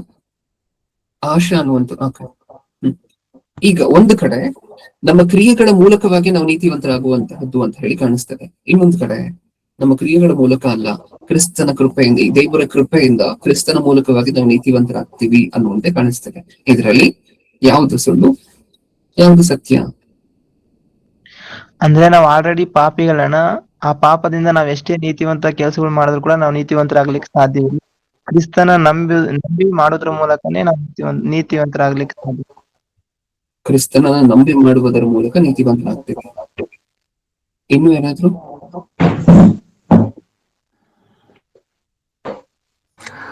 ಎಲ್ಲವೂ ಸರಿಗಿದೆ. ಕ್ರಿಸ್ತನ ನಂಬಿದ ಮೇಲೆ ಮಾಡ್ತಕ್ಕಂಥ ಕ್ರಿಯೆ ಒಳ್ಳೇದು, ನಂಬದೇ ಮಾಡ್ತಕ್ಕಂಥ ಕ್ರಿಯೆಗಳು ಯಾವುದು ಇಲ್ಲ. ಆಮೇಲೆ ನಂಬಿದ ಮೇಲೂ ಕೂಡ ಆ ಕ್ರಿಯೆಗಳನ್ನ ಮಾಡ್ತಕ್ಕಂಥದ್ದು. ಕ್ರಿಯೆಗಳಿಲ್ಲದ ನಂಬಿಕೆ ಸತ್ತದ್ದು ಅಂತ ಕೂಡ ಹೇಳ್ತಾನೆ. ನಂಬದ ಮೇಲೆ ಕ್ರಿಯೆಗಳನ್ನ ಮಾಡ್ಲೇಬೇಕು. ಅದೇ ಕ್ರಿಯೆಗಳಿಲ್ಲದ ನಂಬಿಕೆ ಸತ್ತದ್ದು ಅಂತ ಹೇಳಿ ಹೇಳ್ಬೇಕಾದ್ರೆ, ಅಂದ್ರೆ ನಾವು ನೀತಿವಂತರಾಗಬೇಕು ಅಂತ ಹೇಳಿ ಹೇಳಿದ್ರೆ, ಅಥವಾ ಪರಲೋಕಕ್ಕೆ ಹೋಗ್ಬೇಕು ಅಂದ್ರೆ ಕ್ರಿಯೆಗಳಿರ್ಬೇಕು ಅಂತ ಅಲ್ವಾ ಅದರ ಅರ್ಥ? ಹಾಗಾದ್ರೆ ಇಲ್ಲಿ ಈ ತರ ನೀತಿವಂತರಾಗ್ತೀರಾ ಅಂತ ಬರ್ಸಿದ್ರೆ, ಇನ್ನೊಂದ್ ಕಡೆ ಇನ್ನೊಂದ್ ತರ ನೀತಿವಂತರಾಗ್ತೀರಾ ಅಂತ ಬರ್ಸಿದ್ರೆ, ನಿಜನಾ? ಕಾಂಟ್ರಾಡಿಕ್ಟರಿ ಸ್ಟಡೀಸ್ ಅಂತ ಹೇಳಿ ಕರಿತೀವಿ ಇದನ್ನು. ಸತ್ಯವೇದದ ನಾವು ಥಿಯಾಲಜಿಯನ್ನು ಆಲೋಚನೆ ಮಾಡ್ತಿದೀವಲ್ವಾ, ಆ ಸಬ್ ಡಿವಿಷನ್ ಅಲ್ಲಿ ಇದನ್ನ ನೀವು ಆಲೋಚನೆ ಮಾಡ್ತಿರುವಂತಹ ಬೇರೆ ಕಾಂಟ್ರಾಡಿಕ್ಟ್ ಆದಂತೆ ಕಾಣಿಸ್ತಿದ್ಯಲ್ವಾ, ಇದನ್ನ ಕಾಂಟ್ರಾಡಿಕ್ಟರಿ ಅಂತ ಹೇಳಿ ಕರಿತೀವಿ, ಕಾಂಟ್ರಾಡಿಕ್ಟರಿ ಸ್ಟಡೀಸ್ ಅಂತ ಹೇಳಿ ಕರಿತೀವಿ. ಓಕೆ, ಇಷ್ಟಕ್ಕೂ ಇದರ ಅರ್ಥ ಏನು? ಇದನ್ನ ಏನಕ್ಕೋಸ್ಕರ ಯೋಚನೆ ಮಾಡ್ತಿದೀವಿ ಅಂದ್ರೆ, ಈಗ ನಾವು ಆಲೋಚನೆ ಮಾಡ್ತಿರುವಂತಹ ಸಾಮ್ಯ ರೂಪದ ಜೊತೆ ಲಿಂಕ್ ಇದೆ, ಅದಕ್ಕೋಸ್ಕರ ಯೋಚನೆ ಮಾಡ್ತೀವಿ. ಓಕೆ, ಇಷ್ಟಕ್ಕೂ ಒಂದಷ್ಟು ದಿನಗಳ ಹಿಂದೆ ಒಂದು ಎಕ್ಸಾಂಪಲ್ ಅನ್ನ ನೋಡಿದ್ವಿ ಸಭೆಯಲ್ಲಿ ಪ್ರಸಂಗವನ್ನು ಕೇಳ್ಬೇಕಾದ್ರೆ. ಏನೋ ಉದಾಹರಣೆ, ಇಷ್ಟಕ್ಕೂ ಒಂದು ಮೀನು ಎಲ್ಲಿದ್ರೆ ಅದು ಜೀವಿಸುತ್ತೆ. ಮೀನು ಎಲ್ಲಿದ್ರೆ ಜೀವಿಸುತ್ತೆ? ನೀರಿನಲ್ಲಿ. ಆ ಮೀನಿಗೆ ಚಿಕ್ಕದಾಗಿ ಅದಕ್ಕೆ ಫಿನ್ಸ್ ಇರುತ್ತಲ್ವಾ, ಫಿನ್ಸ್ ಅಂದ್ರೆ ಅದ್ರ ಆ ಕಡೆ ಈ ಕಡೆ ಅದಕ್ಕೆ ಚಿಕ್ಕದಾಗಿ ರೆಕ್ಕೆಗಳಿರುತ್ತೆ, ಚಿಕ್ಕದಾಗಿರುತ್ತೆ. ಅದನ್ನ ಫಿನ್ಸ್ ಅಂತ ಹೇಳಿ ಕರಿತೀವಿ. ಆ ಫಿನ್ಸ್ ಒಂದು ಕಟ್ಟಾಗೋಗಿದೆ ಅಂತ ಅನ್ಕೊಳ್ಳಿ, ದೊಡ್ಡದ ಗಾಯ ಆಗಿದೆ ಅದಕ್ಕೆ.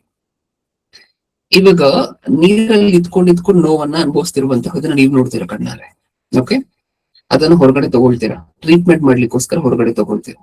ಅದನ್ನ ಹೊರಗಡೆ ತಗೊಂಡ ನಂತರ ಆ ಫಿನ್ಗೆ ಎಲ್ಲ ಟ್ರೀಟ್ಮೆಂಟ್ ಹಾಕ್ತೀರಾ, ಔಷಧಿ ಹಾಕಿ, ಇದು ಮಾಡಿ, ಆಯಿಂಟ್ಮೆಂಟ್ ಹಾಕಿ, ಇನ್ನೊಂದನ್ನ ಮಾಡಿ, ಎಲ್ಲವನ್ನ ಮಾಡ್ತೀರಾ. ಮಾಡಿದ ನಂತರ ಮತ್ತೆ ಅದನ್ನ ನೀರಲ್ಲಿ ಹಾಕುವಂತಹದನ್ನ ಮರ್ತು ಹೋಗ್ಬಿಡ್ತೀರಾ. ಹೇಳಿದ್ ನಿಮ್ಗೆ ಅರ್ಥ ಆಯ್ತಾ? ಟ್ರೀಟ್ಮೆಂಟ್ ಎಲ್ಲ ಕೊಟ್ಟು ಮತ್ತೆ ನೀರಲ್ಲಿ ಹಾಕುವಂತಹದನ್ನ ಮರ್ತು ಹೋಗ್ತೀರಾ. ಇವಾಗ ಏನಾಗುತ್ತೆ? ಮೀನು ಸತ್ತೋಗುತ್ತೆ. ನಿಜ. ಒಂದ್ ವೇಳೆ ನೀವು ಟ್ರೀಟ್ಮೆಂಟ್ ಕೊಟ್ಟಿರುವಂತಹದನ್ನ ನೀತಿ ಕಾರ್ಯಗಳು ಅಂತ ಅನ್ಕೊಳ್ಳಿ. ಸ್ವಲ್ಪ ಹೊತ್ತು ನೀವು ಅದಕ್ಕೆ ತೆಗೆದು ಆ ಫಿನ್ಗೆ ಟ್ರೀಟ್ಮೆಂಟ್ ಕೊಟ್ಟಿರುವಂತಹದೆಲ್ಲ ನೀತಿ ಕಾರ್ಯಗಳು ಅಂತ ಅನ್ಕೊಳ್ಳಿ. ಇವಾಗ ಹೇಳಿ, ಏನಾಗದ್ರೆ ಏನಾಗೋದಿಲ್ಲ. ನೀವು ಟ್ರೀಟ್ಮೆಂಟ್ ಕೊಟ್ರು, ಅಂದ್ರೆ ನೀವು ನೀತಿ ಕಾರ್ಯಗಳನ್ನು ಮಾಡಿದ್ರು, ಆ ನೀರಿಂದ ನೀವು ಹೊರಗಡೆ ಇದ್ರೆ ಸತ್ತೋಗ್ತೀರಿ ಆತ್ಮಿಕವಾಗಿ. ನಿಜನಾ? ಇದು ನಮ್ಮೆಲ್ಲರ ಜೀವನ ಸ್ಪಿರಿಚುವಲ್ ಡೆತ್ ಅನ್ನುವಂತಹ ಒಂದು ಅಂಶವನ್ನ ಆಲೋಚನೆ ಮಾಡಿ ನೋಡಿದ್ವಿ ಅವಾಗ. ಇದು ನಮ್ಗೆ ಅರ್ಥ ಆದ್ರೆ, ಈ ಪಾಯಿಂಟ್ ಅನ್ನುವಂತಹದ್ದು ನಮ್ಗೆ ಅರ್ಥ ಆದ್ರೆ ಸ್ಪಷ್ಟವಾಗಿ ಅರ್ಥ ಆಗೋಗುತ್ತೆ ನಾವ್ ಏನ್ ಆಲೋಚನೆ ಮಾಡ್ತಿದೀವಿ ಅಂತ. ಒಬ್ಬ ಮನುಷ್ಯ ಸತ್ತಿರುವಂತಹ ಸ್ಥಿತಿಯಲ್ಲಿ ಇರ್ಬೇಕಾದ್ರೆ, ದೇವರ ದೃಷ್ಟಿಯಲ್ಲಿ ಸತ್ತಿರುವಂತಹ ಸ್ಥಿತಿಯಲ್ಲಿ ಇರ್ಬೇಕಾದ್ರೆ, ಮರಣಿಸಿರುವಂತಹ ಸ್ಥಿತಿಯಲ್ಲಿ ಇರ್ಬೇಕಾದ್ರೆ, ಆತ್ಮಕ್ಕೆ ಸಂಬಂಧಪಟ್ಟಂತೆ ನಾವು ಸತ್ಯವೇದಲ್ಲಿ ಓದ್ಕೊಳ್ಳುವಂತಹ ಮಾತಿದೆಲ್ಲವೂ ಸಹ ಪ್ರಕಟಣೆ ಗ್ರಂಥದಲ್ಲಿ 3ನೇ ಅಧ್ಯಾಯದಲ್ಲಿ ಓದ್ಕೊಳ್ತೀವಲ್ವಾ. ನಾವು ಭೂಮಿ ಮೇಲೆ ಇರುವಂತಹ ಮನುಷ್ಯರಿಗೆ ಬದುಕಿದ್ದೀವಿ ಅಂತ ಹೆಸರಿರುವಂತಹದ್ದೇ ಬಿಟ್ರೆ ನಾವೆಲ್ಲ ಸತ್ತಂತವರೇ ಅಂತ ಹೇಳಿ ಓದ್ಕೊಳ್ತೀವಲ್ವಾ. ಓಕೆ, ಅದನ್ನೆಲ್ಲ ನಿಮ್ಮ ತಲೆಗೆ ತಗೊಂಡು ಒಂದ್ಸರಿ ಯೋಚನೆ ಮಾಡಿ ನೋಡಿ.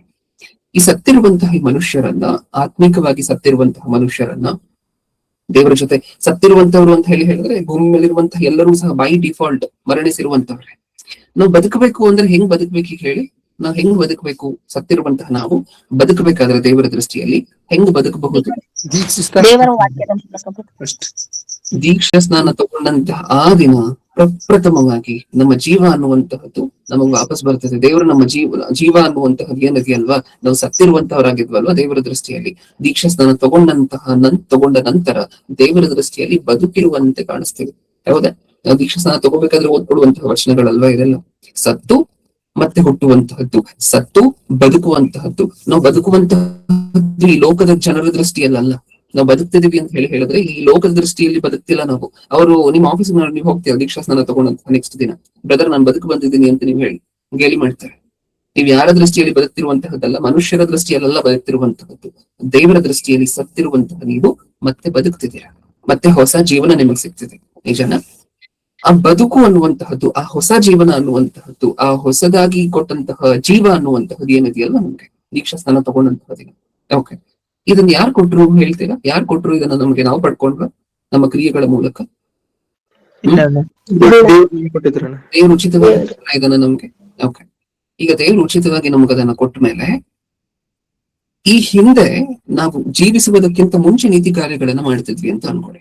ದೀಕ್ಷಾಸ್ಥಾನ ತಗೊಳ್ಳುವುದಕ್ಕಿಂತ ಮುಂಚೆ ದೇವರು ಅನ್ನೋರು ನಮ್ಗೆ ಗೊತ್ತಿರ್ಲಿಲ್ಲ, ಕ್ರಿಸ್ತನು ಅನ್ನುವಂಥವ್ರು ನಮ್ಗೆ ಗೊತ್ತಿರ್ಲಿಲ್ಲ.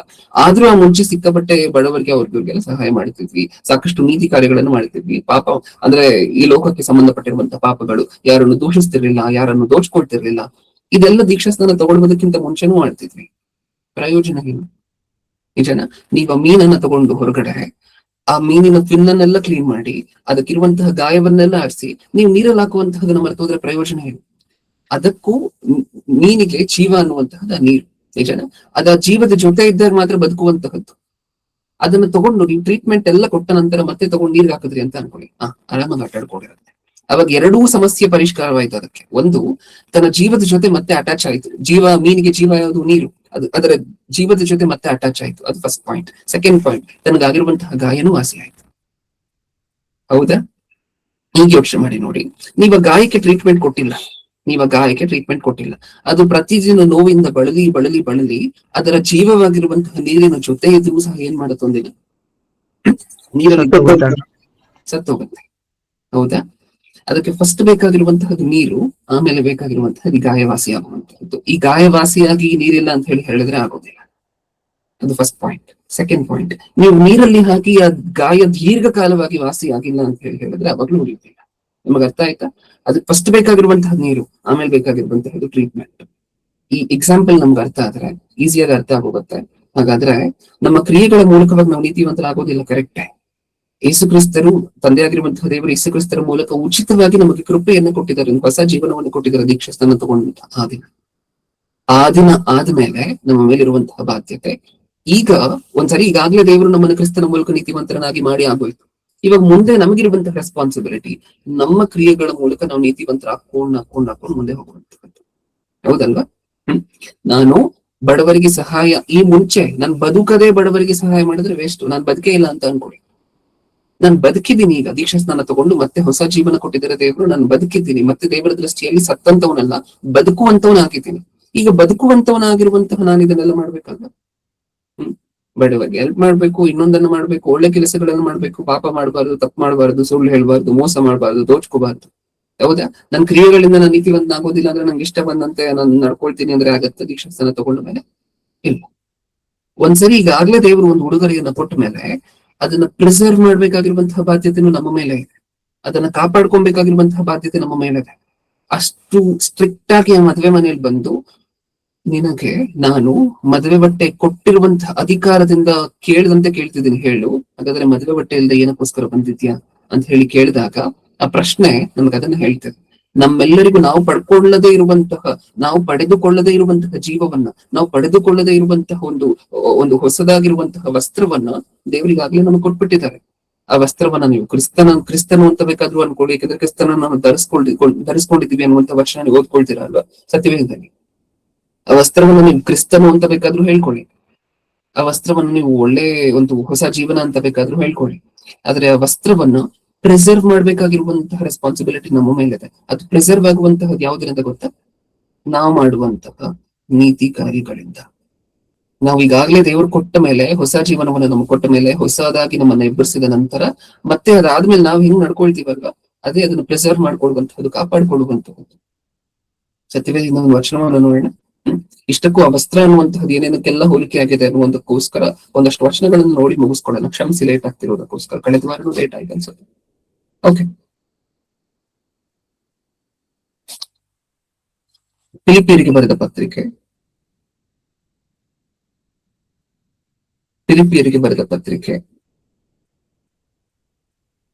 2ನೇ ಅಧ್ಯಾಯ 12ನೇ ವಚನವನ್ನು ಓದೋಣ. 2:12. ಹೀಗಿರುವಲ್ಲಿ ನನ್ನ ಪ್ರಿಯರೇ, ನೀವು ನನ್ನ ಮಾತನ್ನು ಯಾವಾಗಲೂ ಕೇಳಿದಂತೆ ಈಗಲೂ ಕೇಳಿರಿ. ನಾನು ನಿಮ್ಮಲ್ಲಿರುವಾಗ ಮಾತ್ರವಲ್ಲದೆ ನಾನಿಲ್ಲದಿರುವಾಗಲೂ ಬಹು ಹೆಚ್ಚಾಗಿ ಮನೋಭೀತಿಯಿಂದ ನಡುಗುವವರಾಗಿ ನಿಮ್ಮ ರಕ್ಷಣೆಯನ್ನು ಸಾಧಿಸಿಕೊಳ್ಳಿರಿ. ನಿಮ್ಮ ರಕ್ಷಣೆಯನ್ನ ನೀವು ಸಾಧಿಸ್ಕೋಬೇಕಂತೆ. ಈ ಮಾತು ಏನ್ ಹೇಳ್ತಿದೆ ನಮಗಿಷ್ಟಕ್ಕೂ? ನಾವೇ ಸಾಧಿಸ್ಕೋಬೇಕಾ? ಒಂದ್ಸರಿ ಕ್ರಿಸ್ತನ ಕೃಪೆಯಿಂದ ಈಗಾಗ್ಲೇ ನೀವು ರಕ್ಷಣೆ ಹೊಂದಿದ್ದೀರಾ ಅಥವಾ ರಕ್ಷಣೆ ಮಾರ್ಗದಲ್ಲಿ ಬಂದಿದ್ದೀರಾ ಅಂತ ಹೇಳಿದ್ರು, ಈಗ ಮತ್ತೆ ನಮಗ್ ಕಷ್ಟ ಪಡ್ಲಿಕ್ಕೆ ಹೇಳ್ತಿದಾರೆ ಏನೋ? ದೇವ್ರ ಬಾಧ್ಯತೆಯನ್ನು ದೇವ್ರು ಮಾಡಿದ್ದಾರೆ. ಮದುವೆ ನಮ್ಮನ್ನ ಕರೆದಾಗ್ಲೇ ವಸ್ತ್ರವನ್ನ ಕೈಯಲ್ಲಿಟ್ಟಂತವ್ರು ನಮ್ಮ ದೇವ್ರು. ನಿಜನಾ? ನಮ್ಮನ್ನ ಮದುವೆ ಕರಿಬೇಕಾದ್ರೆ ಆ ವಸ್ತ್ರವನ್ನ ಕೈಯಲ್ಲಿಟ್ಟಂತವ್ರು ನಮ್ಮ ದೇವ್ರು. ಅದನ್ನ ನಾವು ಪಡ್ಕೊಂಡಿಲ್ಲ. ಫಸ್ಟ್ ಟೈಮ್ ನಮಗ್ ಸಿಕ್ಕದಂತಹ ವಸ್ತ್ರ ನಾವು ಪಡ್ಕೊಂಡಿರುವಂತಹದ್ದಲ್ಲ. ಆದ್ರೆ ಇವಾಗ ನಾವು ಕಷ್ಟ ಪಡ್ಬೇಕು. ಯಾವ್ದು ಸಿಕ್ಕಿದ ನಂತರ, ಆ ವಸ್ತ್ರ ಸಿಕ್ಕಿದ ನಂತರ ನಾವು ಕಷ್ಟ ಪಡ್ಬೇಕು. ಏನಕ್ಕೋಸ್ಕರ? ಆ ವಸ್ತ್ರವನ್ನ ಕಾಪಾಡ್ಕೊಳ್ಲಿಕ್ಕೋಸ್ಕರ. ಆ ವಸ್ತ್ರ ಅಂದ್ರೆ ಏನು ಇಷ್ಟಕ್ಕೂ? ವಸ್ತ್ರ ಬೇರೆ ಬೇರೆ ವಿಚಾರಗಳಿಗೆ ಹೋಲಿಕೆ ಆಗಿದೆ. ಪ್ರಪ್ರಥಮವಾಗಿ ಆ ವಸ್ತ್ರ ಕ್ರಿಸ್ತನಿಗೆ ಹೋಲಿಕೆ ಆಗಿರುವಂತಹದ್ದು ನಿಮಗೆ ಗೊತ್ತು. ಇದು ನೀವು ಕ್ರಿಸ್ತನನ್ನು ಧರಿಸಿಕೊಂಡಿದ್ದೀರಾ ಅಂತ ನೀವು ಹೇಳಿದ್ರೆ ಅದು ಸ್ಪಷ್ಟವಾಗಿ ಗೊತ್ತಾಗುತ್ತೆ ನಮ್ಗೆ. ಓಕೆ, ಹಾಗಾದ್ರೆ ವಸ್ತ್ರ ಅಂದ್ರೆ ಕ್ರಿಸ್ತನು ಅಂತ ಗೊತ್ತಾಗುತ್ತೆ. ಇನ್ನೊಂದ್ ಕಡೆ ಅದೇ ವಸ್ತ್ರ ಅಂದ್ರೆ ಏನು ಅಂತ ಬರೆಸಿದ್ದಾರೆ ಅಂತ ಹೇಳಿ ನೋಡಿ. ಎಫೆಸದವರಿಗೆ ಬರೆದ ಪತ್ರಿಕೆ 2ನೇ ಅಧ್ಯಾಯ 10ನೇ ವಚನವನ್ನು ಓದೋಣ. ನಾವು ಆತನ ಸತ್ಕಾರ್ಯಗಳನ್ನು ಮಾಡುವುದಕ್ಕಾಗಿ ಕ್ರಿಸ್ತ ಯೇಸುವಿನಲ್ಲಿ ಸೃಷ್ಟಿಸಲ್ಪಟ್ಟೆವು. ನಾವು ಸತ್ಕಾರ್ಯಗಳನ್ನು ನಡೆಸುವವರಾಗಿ ಬದುಕಬೇಕೆಂದು ದೇವರು ನಮ್ಮನ್ನು ಮೊದಲೇ ನೇಮಿಸಿದನು. ಸತ್ಕಾರ್ಯಗಳನ್ನು ನಡೆಸುವುದಕ್ಕೆ ಮೊದಲೇ ನೇಮಿಸಿದನು. ಆ ವಸ್ತ್ರ ಅಂದ್ರೆ ಡೆಫಿನಿಷನ್ ಡೈರೆಕ್ಟ್ ಆಗಿ ವಸ್ತ್ರ ಅಂತಾನೆ ಬರ್ತಿರುವಂತಹ ಒಂದು ವರ್ಷವನ್ನು ಓದ್ತೀರಾ ಸತ್ಯವೇದದಲ್ಲಿ? ಪ್ರಕಟಣೆ ಗ್ರಂಥ 19ನೇ ಅಧ್ಯಾಯ 8ನೇ ವಚನವನ್ನು ಓದೋಣ.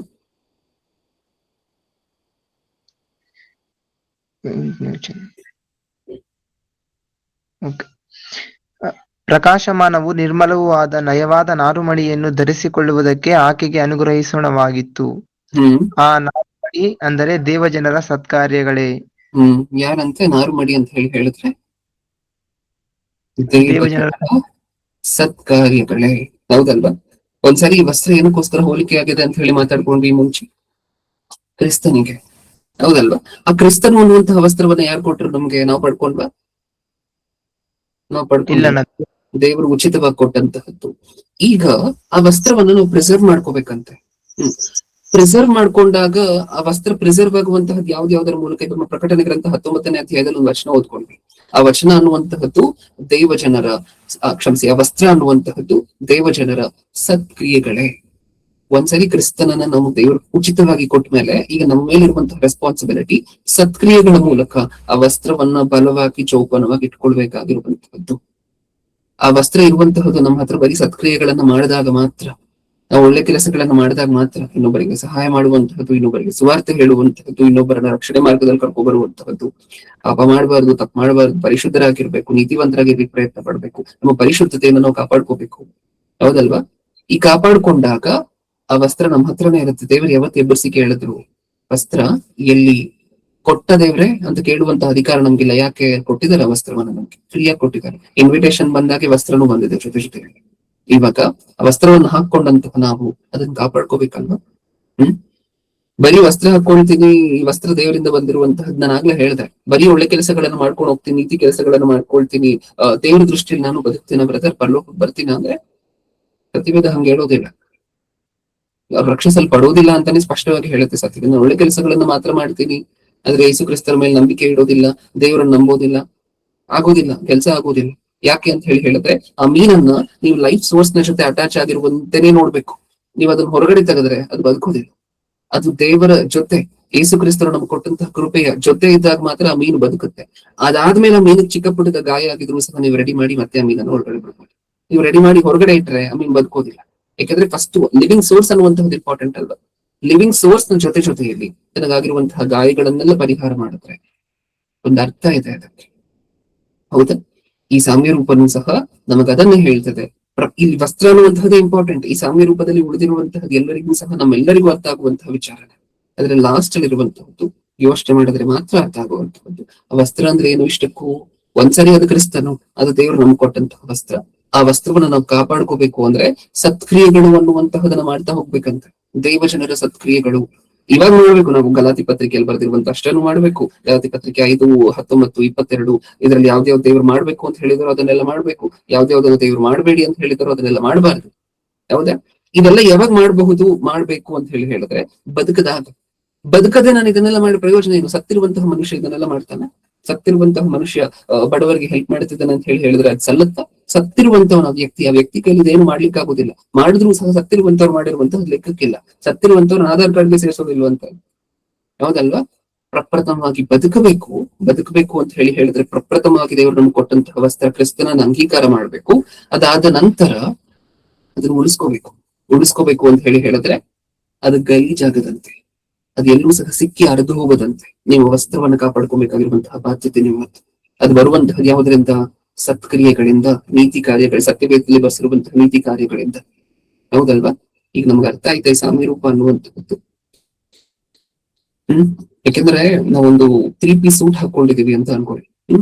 3 ಪೀಸ್ ಸೂಟ್ ಅಂದ್ರೆ ಮತ್ತೆ ಶರ್ಟ್ ಹಾಕೊಂಡು ಅದ್ರ ಮೇಲೆ ಒಂದು ಹಾಫ್ ಕೋಟ್ ಹಾಕೊಂಡು ಮತ್ತೆ ಅದ್ರ ಮೇಲೆ ಒಂದು ಫುಲ್ ಕೋಟ್ ಹಾಕೊಂಡು ತುಂಬಾ ಕಷ್ಟಪಟ್ಟು ಹಣವನ್ನು ಕೊಟ್ಟು ನಾವೇ ಹೊಲಿಸ್ಕೊಂಡಿದೀವಿ ಅಂತ ಅನ್ಕೊಳ್ಳಿ. ಸೂಟ್ ಖರ್ಚು ಒಂದು 30,000 25,000 ಆಗಿದೆ. ಈಗ ಆ ಸೂಟ್ ಹಾಕೊಂಡು ನೀವು ಇಷ್ಟ ಬಂದಂತೆ ಬಿಹೇವ್ ಮಾಡೋದಿಲ್ಲ ಅಲ್ವಾ? ಆ ಸೂಟ್ ಹಾಕೊಂಡು ನೀವು ಇಷ್ಟ ಬಂದಂತೆ ರೊಚ್ಚಲೆಲ್ಲ ಕಾಲಿಡೋದಿಲ್ಲ ಅಲ್ವಾ ಕೆಳಗಡೆ? ಅದನ್ನ ನೀವು ಕಾಪಾಡ್ಕೊಳ್ತೀರಾ. ನೀವ್ ಒಂದ್ಸರಿ ಸೂಟ್ ಹಾಕೊಡೋವರೆಗೂ ಏನ್ ಬೇಕಾದ್ರೂ ಮಾಡ್ತೀರಾ. ಸೂಟ್ ಹಾಕೊಂಡ ನಂತರ ಆ ಸೂಟ್ ಅನ್ನ ಕಾಪಾಡ್ಕೊಳ್ತೀರಾ. ಒಂದ್ ಸ್ವಲ್ಪ ಗಲೀಜಾಗ್ಬಾರ್ದು, ಅದಕ್ಕೆ ಒಂದ್ ಸ್ವಲ್ಪ ಕರೆ ಅಂಟಬಾರ್ದು, ಅದಕ್ಕೆ ಕಾಫಿ ಚೆಲ್ಲುವಂತದ್ದು, ಟೀ ಚೆಲ್ಲುವಂತದ್ದು ಎಲ್ಲ ಮಾಡ್ಕೊಳ್ತೀರಾ? ಯಾವ್ದನ್ನು ಮಾಡೋದಿಲ್ಲ. ಅದನ್ನ ಕಾಪಾಡ್ಕೊಂಡು ಹೋಗ್ತೀರಾ. ಇದನ್ನ ಏನಕ್ಕೋಸ್ಕರ ಆಲೋಚನೆ ಮಾಡುತ್ತೆ ಇವತ್ತು ಅಂತ ಹೇಳಿದ್ರೆ, ಏನ್ ಮಾಡಿದ್ರು ಕ್ರಿಸ್ತನಲ್ಲಿ ಇದ್ರೆ ನಡೆಯುತ್ತೆ, ಅದಾಗೋದಿಲ್ಲ. ಕ್ರಿಸ್ತನಲ್ಲಿ ಇರೋದಿಲ್ಲ, ಏನೇನ್ ಮಾಡಿದ್ರು ಆಗತ್ತಾ? ಅದು ಆಗೋದಿಲ್ಲ. ಅದೆರಡಕ್ಕೂ ಇರುವಂತಹ ವ್ಯತ್ಯಾಸ ನಮ್ಗೆ ಅರ್ಥ ಆಗ್ಬೇಕು. ನಾವು ನೀತಿವಂತರಾಗುವಂತಹದ್ದು ದೇವರ ಕೃಪೆಯಿಂದಲೇ, ಕ್ರಿಸ್ತನ ಮೂಲಕ, ಅದು ಕರೆಕ್ಟೇ. ನಾವು ನೀತಿವಂತರಾಗುವಂತಹದ್ದು ನಮ್ಮ ಕ್ರಿಯೆಗಳ ಮೂಲಕವೇ, ಅದು ಕರೆಕ್ಟೇ. ವಿಚಿತ್ರ ಏನು ಅಂದ್ರೆ, ಕ್ರಿಸ್ತನಿಲ್ಲದೆ ಕ್ರಿಯೆಗಳು ವ್ಯರ್ಥ. ಕ್ರಿಸ್ತನನ್ನ ನಾವು ಅಂಗೀಕಾರ ಮಾಡಿನೂ ಕ್ರಿಯೆಗಳಿಲ್ಲದೆ ಇದ್ರೆ ಅದು ಸಹ, ಆ ನಂಬಿಕೆಯೂ ಸಹ ಸತ್ತಂತೆ. ಎರಡೂ ಪ್ರಯೋಜನ ಇಲ್ಲ, ಎರಡು ಜೊತೆಯಾಗಿ. ಈ ಎರಡರಲ್ಲೂ ಸಹ ಇಂಪಾರ್ಟೆಂಟ್, ತುಂಬಾ ಇಂಪಾರ್ಟೆಂಟ್ ಯಾವ್ದು ಬ್ರದರ್ ಅಂತ ನೀವು ಕೇಳಿದ್ರೆ, ನಾನು ಕ್ರಿಸ್ತನ ಜೊತೆ ಸಂಬಂಧ ಅಂತ ಹೇಳ್ತೇನೆ. ಫಸ್ಟ್ ಒನ್ ಅಂದ್ರೆ ಕ್ರಿಸ್ತನ ಅಂಗೀಕಾರ ಮಾಡುವಂತಹದ್ದು ಅಂತ ಹೇಳ್ತೀನಿ. ಯಾಕಂದ್ರೆ ನಾವು ನೀತಿ ಕಾರ್ಯಗಳಲ್ಲಿ ಇವತ್ತಿಲ್ಲ ಅಂತ ಹೇಳಿದ್ರೆ, ನಾಳೆ ಹೆಂಗೋ ಬಂದು ಒಂದು ಒಳ್ಳೆ ಕೆಲಸಗಳನ್ನ, ಒಂದು ಪಾಪ ಇಲ್ಲದೆ ಇರುವಂತಹ ರೀತಿ ಜೀವನ ಮಾಡ್ಬಿಟ್ರೆ ಅದು ಮತ್ತೆ ಟ್ರ್ಯಾಕ್ ಬಂದ್ಬಿಡ್ತೀರ. ಆದ್ರೆ ಇದು ಅದಕ್ಕಿಂತ ಇಂಪಾರ್ಟೆಂಟ್ ಆಗಿರುವಂತಹ ವಿಚಾರ. ಅಷ್ಟು ವಸ್ತ್ರ ಕೊಟ್ಟಿದಾರಲ್ವಾ ದೇವರ ದೀಕ್ಷಾಸ್ಥಾನ ತಗೊಂಡಂತಹ ದಿನ, ಮತ್ತೆ ಎಬ್ಬರಿಸಿದಾರಲ್ವಾ. ನಮ್ಮ ಹತ್ರ ಇಲ್ಲದೆ ಇರುವಂತಹ ದೇವರ ದೃಷ್ಟಿಯಲ್ಲಿ ಸತ್ತೋಗಿದ್ವಲ್ವಾ, ದೇವರ ದೃಷ್ಟಿಯಲ್ಲಿ ಮತ್ತೆ ಬದುಕುವಂತವ್ರಾಗಿದ್ದೀವಲ್ವಾ. ಆ ಬದುಕುವಂತಹ ಜೀವವನ್ನ ದೇವರಿಗೆ ಕೊಟ್ಟಿದಾರಲ್ವಾ, ಅದನ್ನ ಕಾಪಾಡ್ಕೊಳ್ಳೋಣ. ಇಲ್ಲಿ ಕೇಳ್ತಿರುವಂತಹ ಕಥೆ, ಅಷ್ಟೊಂದು ಗರ್ವವಾಗಿ ಬಂದು ಅರಸನು ಎಲ್ಲಿ ಮದುವೆ ವಸ್ತ್ರ ಅಂತ ಹೇಳಿ ಅಷ್ಟೊಂದು ಅಥಾರಿಟೇಟಿವ್ ಆಗಿ ಕೇಳ್ತಿರುವಂತಹದ್ದು, ತಾನು ಮುಂಚೆ ಕೊಟ್ಟಿದ್ದಾನ ವಸ್ತ್ರವನ್ನು ಕೊಡದೆ ಕೇಳ್ತಿಲ್ಲ, ಕೊಟ್ಟಿದ್ದಾನೆ. ಕೊಟ್ಟಿರುವಂತಹ ವಸ್ತ್ರ ಎಲ್ಲಿ? ತಾನು ಕೇಳುವಂತಹ ಅಧಿಕಾರ ಇದೆ, ಹಕ್ಕಿದೆ. ನಾವು ಸಹ ಸುಮ್ಮನೆ ನಿಂತ್ಕೊಂಡ್ವಿ ಅಂತ ಅನ್ಕೊಳ್ಳಿ. ಆ ವಸ್ತ್ರವನ್ನ ಕಾಪಾಡ್ಕೊಳ್ದೆ, ಕ್ರಿಸ್ತನ ಮೂಲಕ ದೇವರು ನಮ್ಗೆ ಕೊಟ್ಟಿರುವಂತಹ ವಸ್ತ್ರವನ್ನ ಕಾಪಾಡ್ಕೊಳ್ದೆ ತಲೆ ಬಾಗಿಸ್ಕೊಂಡು ನಿಂತ್ಕೊಂಡ್ರೆ, ಕೊನೆಯಲ್ಲಿ ಬರ್ಸಿದಾರಲ್ವ, ಕತ್ತಲೆ ಗುಂಡಿಗಳಿಗೆ ಹೋಗಬೇಕು. ಅದನ್ನ ನೆನ್ಪಿಟ್ಕೊಳ್ಳಿ. ಕೊನೆಯದಾಗ ನಾವು ಆಲೋಚನೆ ಮಾಡಿದಂತಹ ವಿಚಾರನೆ ಈ ಸಂದೇಶಕ್ಕೆ ಅತ್ಯಂತ ಪ್ರಮುಖವಾಗಿರುವಂತಹದ್ದು. ಅಲ್ಲಿ ಇಂಪಾರ್ಟೆಂಟ್ ಆಗಿರುವಂತಹ ಪಾಯಿಂಟ್ ಆ ವಸ್ತ್ರದ ಬಗ್ಗೆ, ಹೌದಲ್ವಾ? ಅಲ್ಲಿ ಕರೆಯಲ್ಪಟ್ಟಿರುವಂತವ್ರು ಸಾಕಷ್ಟು ಜನ, ಅದ್ರಲ್ಲಿ ಬಂದಿರುವಂತವ್ರು ಕರೆಯಲ್ಪಟ್ಟಂತವರಿಗಿಂತ ಸ್ವಲ್ಪ ಜನ. ಬಂದಿರುವಂತವ್ರು ಎಲ್ಲರ ಹತ್ರನೂ ಮದುವೆ ವಸ್ತ್ರ ಇಲ್ಲ. ಮದುವೆ ವಸ್ತ್ರ ಯಾರ ಹತ್ರ ಇಲ್ವೋ ಅವರೆಲ್ಲರೂ ಸಹ ಹೊರಗಡೆ ಹಾಕಲ್ಪಡ್ತಿದ್ದಾರೆ. ಅಂದ್ರೆ ಇಲ್ಲಿ ಎರಡೂ ಇಂಪಾರ್ಟೆಂಟ್. ಕರೆಯಲ್ಪಟ್ಟಾಗ ಕರೆ ಕೊಡದೇನೆ ಫಸ್ಟ್ ಒಂದಷ್ಟು ಜನ ಫಿಲ್ಟರ್ ಔಟ್ ಆಗೋದ್ರು, ಒಂದಷ್ಟು ಜನ ಆಚೆ ಹೊರಟೋದ್ರು. ಕರೆಯಲ್ಪಟ್ಟಾಗ ಬರ್ಬೇಕಾಗಿರುವಂತಹದ್ದು ಇಂಪಾರ್ಟೆಂಟ್. ಬಂದ ನಂತರ ಮತ್ತೆ ಕೊಟ್ಟಿರುವಂತಹ ವಸ್ತ್ರವನ್ನ ಜೋಪಾನವಾಗಿ ಇಟ್ಕೋಬೇಕಾಗಿರುವಂತಹದ್ದು ಇಂಪಾರ್ಟೆಂಟ್. ಎರಡು ನೆನ್ಪಿಟ್ಕೊಳ್ಳಿ. ಒಂದು, ಕ್ರಿಸ್ತನನ್ನ ಧರಿಸಿಕೊಂಡಿದೀವಲ್ವಾ, ಅದು ನಮಗ್ ವಸ್ತ್ರ. ಅದು ಎರಡನೇದು, ಭಕ್ತರ ನೀತಿ ಕಾರ್ಯಗಳು ನಮ್ಮ ವಸ್ತ್ರ. ಈ ಎರಡೂ ರೀತಿಯಾಗಿ ನಮ್ಮ ವಸ್ತ್ರ ಇರಬೇಕು. ಪ್ರಪ್ರಥಮವಾಗಿ ಕೊಟ್ಟಿರುವಂತಹ ವಸ್ತ್ರವನ್ನ ಕೊನೆಯವರೆಗೂ ಕಾಪಾಡ್ಕೊಂಡ್ರೆ ಮಾತ್ರ ಆ ಮದುವೆಯಲ್ಲಿ ಫೈನಲ್ ಆಗಿ ಇಂಟಿಗ್ರೇಟ್ ಆಗುವಂತ ಅವಕಾಶ ಇದೆ. ಓಕೆ, ಕಣ್ಮುಚ್ಚಿ ಪ್ರಾರ್ಥನೆ ಮಾಡಿ ಮುಗಿಸ್ಕೊಳ್ಳೋಣ. ಅರ್ಥ ಆಯ್ತು ನಮ್ಗೆ ಇಷ್ಟಕ್ಕೂ ಈ ಸಾಮ್ಯ ರೂಪ? ಅರ್ಥ ಆಯ್ತು. ಕಣ್ಮುಚ್ಚಿ ಪ್ರಾರ್ಥನೆ ಮಾಡಿ ಮುಗಿಸ್ಕೊಳ್ಳಿ. ಪ್ರೀತಿಯುಳ್ಳ ಪರಲೋಕದಲ್ಲಿರುವ ನಮ್ಮ ತಂದೆ, ಹೌದು ಅಪ್ಪ, ಅರ್ಹತೆ ಇಲ್ಲದೆ ಇದ್ರೂ ಸಹ ನಿಮ್ಮ ಮಗನ ವಿವಾಹ ಮಹೋತ್ಸವಕ್ಕೆ ನಮ್ಮನ್ನೆಲ್ಲರನ್ನೂ ಕರೆದಿರುವುದಕ್ಕೆ ನಮಗೆ ಕೃತಜ್ಞತೆಗಳು ಅಪ್ಪ. ನೀವು ನಮ್ಮ ಮೇಲೆ ಇಟ್ಟಿರುವಂತಹ ಕರುಣೆ, ದಯೆ, ನಮ್ಗೆ ಅರ್ಹತೆ ಇಲ್ಲದೆ ಇದ್ರೂ ಸಹ, ಆ ಮದುವೆಗೆ ಕಾಲಿಡ್ಲಿಕ್ಕೆ ಅರ್ಹತೆ ಇಲ್ಲದೆ ಇದ್ರೂ ಸಹ ಆ ಮದುವೆ ವಸ್ತ್ರವನ್ನ ನೀವೇ ಕೊಟ್ಟಿದ್ದೀರಾ. ಮತ್ತೆ ಮದುವೆ ವಸ್ತ್ರವನ್ನ ಕೊಟ್ಟ ನಂತರ ಕೊನೆಯವರೆಗೂ ಅದನ್ನ ಪ್ರಿಸರ್ವ್ ಮಾಡ್ಕೊಳ್ಳುವಂತಹದ್ದು, ಅದನ್ನ ಕಾಪಾಡಿಕೊಳ್ಳುವಂತಹದ್ದು ನಮ್ಮ ಕ್ರಿಯೆಗಳ ಮೂಲಕ. ಪ್ರಪ್ರಥಮವಾಗಿ ನಿಮ್ಮನ್ನು ನಂಬುವುದರ ಮೂಲಕ ನಾವು ಆ ವಸ್ತ್ರವನ್ನು ಪಡ್ಕೊಂಡು, ನಿಮ್ಮ ಮಗನನ್ನು ನಂಬುವುದರ ಮೂಲಕ ಆ ವಸ್ತ್ರವನ್ನು ನಾವು ಪಡ್ಕೊಂಡಿದ್ದೀವಿ. ಅದನ್ನು ನೀವು ನಮಗೆ ಅನುಗ್ರಹಿಸಿದ್ದೀರಾ. ಮುಂದೆ ಅದನ್ನು ಕಾಪಾಡ್ಕೊಂಡು ಹೋಗ್ಬೇಕಾಗಿರುವಂತಹದ್ದು ನಮ್ಮ ನೀತಿ ಕ್ರಿಯೆಗಳ ಮೂಲಕ, ನಾವು ನೀವು ಸತ್ಯವೇದದಲ್ಲಿ ಹೇಳಿಕೊಟ್ಟಿರುವಂತಹ ಸತ್ಕ್ರಿಯೆಗಳ ಮೂಲಕ ಅಂತ ಹೇಳಿ ನಮಗೆ ಗೊತ್ತಾಗಿದೆ ತಂದೆ. ಕ್ರಿಯೆಗಳಿಲ್ಲದ ನಂಬಿಕೆ ವ್ಯರ್ಥ ಅಂತ ಹೇಗೆ ನೀವು ಸತ್ಯವೇದದಲ್ಲಿ ಬರೆಸಿಕೊಟ್ಟಿದ್ದೀರೋ, ಅದೇ ರೀತಿ ನಂಬಿಕೆ ಇಲ್ಲದೆ ಇರುವಂತಹ ಕ್ರಿಯೆಗಳು ಸಹ ವ್ಯರ್ಥನೆ ಅಂತಂದ್ರೆ ನಾವಿವತ್ತು ಅರ್ಥ ಮಾಡ್ಕೊಂಡಿದ್ವಿ ಅದನ್ನು. ನಾವು ಯಾವತ್ತೂ ಸಹ ನಂಬಿಕೆ ಇಲ್ಲದೆ ಇರುವಂತಹ ಕ್ರಿಯೆಗಳು ಅಥವಾ ಕ್ರಿಯೆಗಳಿಲ್ಲದೆ ಇರುವಂತಹ ನಂಬಿಕೆಯನ್ನು ಆಚರಿಸುವಂತವರಾಗಿರತ್ತೆ. ನಂಬಿಕೆ ಪ್ರಪ್ರಥಮವಾಗಿ, ಅದರ ಜೊತೆಯಲ್ಲಿ ಕ್ರಿಯೆಗಳು, ಇವೆರಡೂ ಸಹ ಜೊತೆಯಾಗಿ ನಮ್ಮ ಜೀವನದಲ್ಲಿ ಅಳವಡಿಸಲ್ಪಡುವಂತಹ ಒಂದು ಭಾಗ್ಯವನ್ನು ನಮಗೆ ದಯಪಾಲಿಸಿ. ನಮ್ಮನ್ನ ನೀವು ಬದುಕಿಸದಿರ ತಂದೆ, ನಿಮ್ಮ ಮಗನ ರಕ್ತದ ಮೂಲಕ ನಾವು ಬದುಕಿಸಿರುವಂತಹ ಆ ಜೀವವನ್ನು ನಾವು ಬಲವಾಗಿ ಹಿಡಿದಿಟ್ಕೊಂಡು ಕೊನೆವರೆಗೂ ಅದನ್ನ ಕಾಪಾಡಿಕೊಂಡು, ನೀವು ಯಾವಾಗ್ಲೇ ಮದುವೆ ವಸ್ತ್ರವನ್ನು ಕೇಳಿದ್ರು ಸಹ ನಮ್ಮ ಹತ್ರ ನಾವು ಇರುವಂತವರಾಗಿ, ನಾವು ಈ ಸಾಮ್ಯ ರೂಪದಲ್ಲಿ ಓದಿರುವಂತಹ ಪ್ರಕಾರ ಆ ವ್ಯಕ್ತಿಯನ್ನ ಅರಸಲು ಪ್ರಶ್ನೆ ಕೇಳಿದಾಗ ಮದುವೆ ವಸ್ತ್ರ ಎಲ್ಲಿ ಅಂತ ಹೇಳಿದಾಗ ಉತ್ತರ ಕೊಡ್ಲಿಕ್ಕಾಗದೇ ಇರುವಂತಹ ಜನರಾಗಿ ನಿಲ್ಲುವಂತೆ ಆಗದೆ ನಾವು ಧೈರ್ಯವಾಗಿ ಆ ಮದುವೆಯಲ್ಲಿ ಪಾಲ್ಗೊಂಡು ಫೈನಲ್ ಆಗಿ ನಿಮ್ಮ ಮಗನ ಮದುವೆ ಮಹೋತ್ಸವದಲ್ಲಿ ನಾವು ಸಹ ಇಂಟಿಗ್ರೇಟ್ ಆಗಿ ಆ ಸತ್ಕಾರವನ್ನ ನಾವು ಹೊಂದುವಂತಹ ಭಾಗ್ಯವನ್ನ ನಮ್ಮೆಲ್ಲರಿಗೂ ದಯಪಾಲಿಸಿ. ಕೇಳಿರುವಂತಹ ಪ್ರತಿಯೊಬ್ಬರಿಗೂ ತಾವು ಕೇಳಿರುವಂತಹ ಮಾತು ಅರ್ಥ ಆಗುವಂತಹ ಜ್ಞಾನ ಬುದ್ಧಿ ನನಗೂ ಸಹ ನಮ್ಮೆಲ್ಲರಿಗೂ ಸಹ ನಾವು ಆಲೋಚನೆ ಮಾಡಿರುವಂತಹ ಮಾತುಗಳು ಅದನ್ನ ಅಳವಡಿಸಿಕೊಳ್ಳಬೇಕಾಗಿರುವಂತಹ ಭಾಗ್ಯ ಅದು ನಮ್ಮೆಲ್ಲರಿಗೂ ಅರ್ಥ ಆಗಿ ನಮ್ಮ ಜೀವನದಲ್ಲಿ ಸಂಪೂರ್ಣವಾಗಿ ಇಂಟಿಗ್ರೇಟ್ ಆಗುವಂತಹ ಕೃಪೆಯನ್ನು ಕೊಟ್ಟು ನಡೆಸಿ. ಸಮಸ್ತವನ್ನು ನಿಮ್ಮ ಕರದಲ್ಲಿ ಸಮರ್ಪಿಸಿಕೊಡ್ತಾ ನನ್ನ ಪ್ರಾರ್ಥನೆ ಯೇಸು ಕ್ರಿಸ್ತರ ನಾಮದಲ್ಲಿ ಸಮರ್ಪಿಸಿಕೊಟ್ಟು ಬೇಡಿಕೊಳ್ಳುತ್ತಿದ್ದೇನೆ ಪರಲೋಕದಲ್ಲಿರುವ ನಮ್ಮ ತಂದೆ. ಆಮೇಲೆ ನಮ್ಮ ತಂದೆಯಾದ ದೇವರ ಪ್ರೀತಿ, ನಮ್ಮ ರಕ್ಷಕರು ವಿಮೋಚಕರು ಸ್ವತಃ ದೇವರು ಆಗಿರುವಂತಹ ಯೇಸು ಕ್ರಿಸ್ತರ ಕೃಪೆಯು, ಪರಿಶುದ್ಧಾತ್ಮ ದೇವರ ಅನ್ಯೋನ್ಯ ಸಹವಾಸ ಎಂದು ಸದಾ ಕಾಲವು ನಮ್ಮೆಲ್ಲರೊಂದಿಗೂ ಇರಲಿ. ಆಮೆನ್. ಇಲ್ಲಿವರೆಗೂ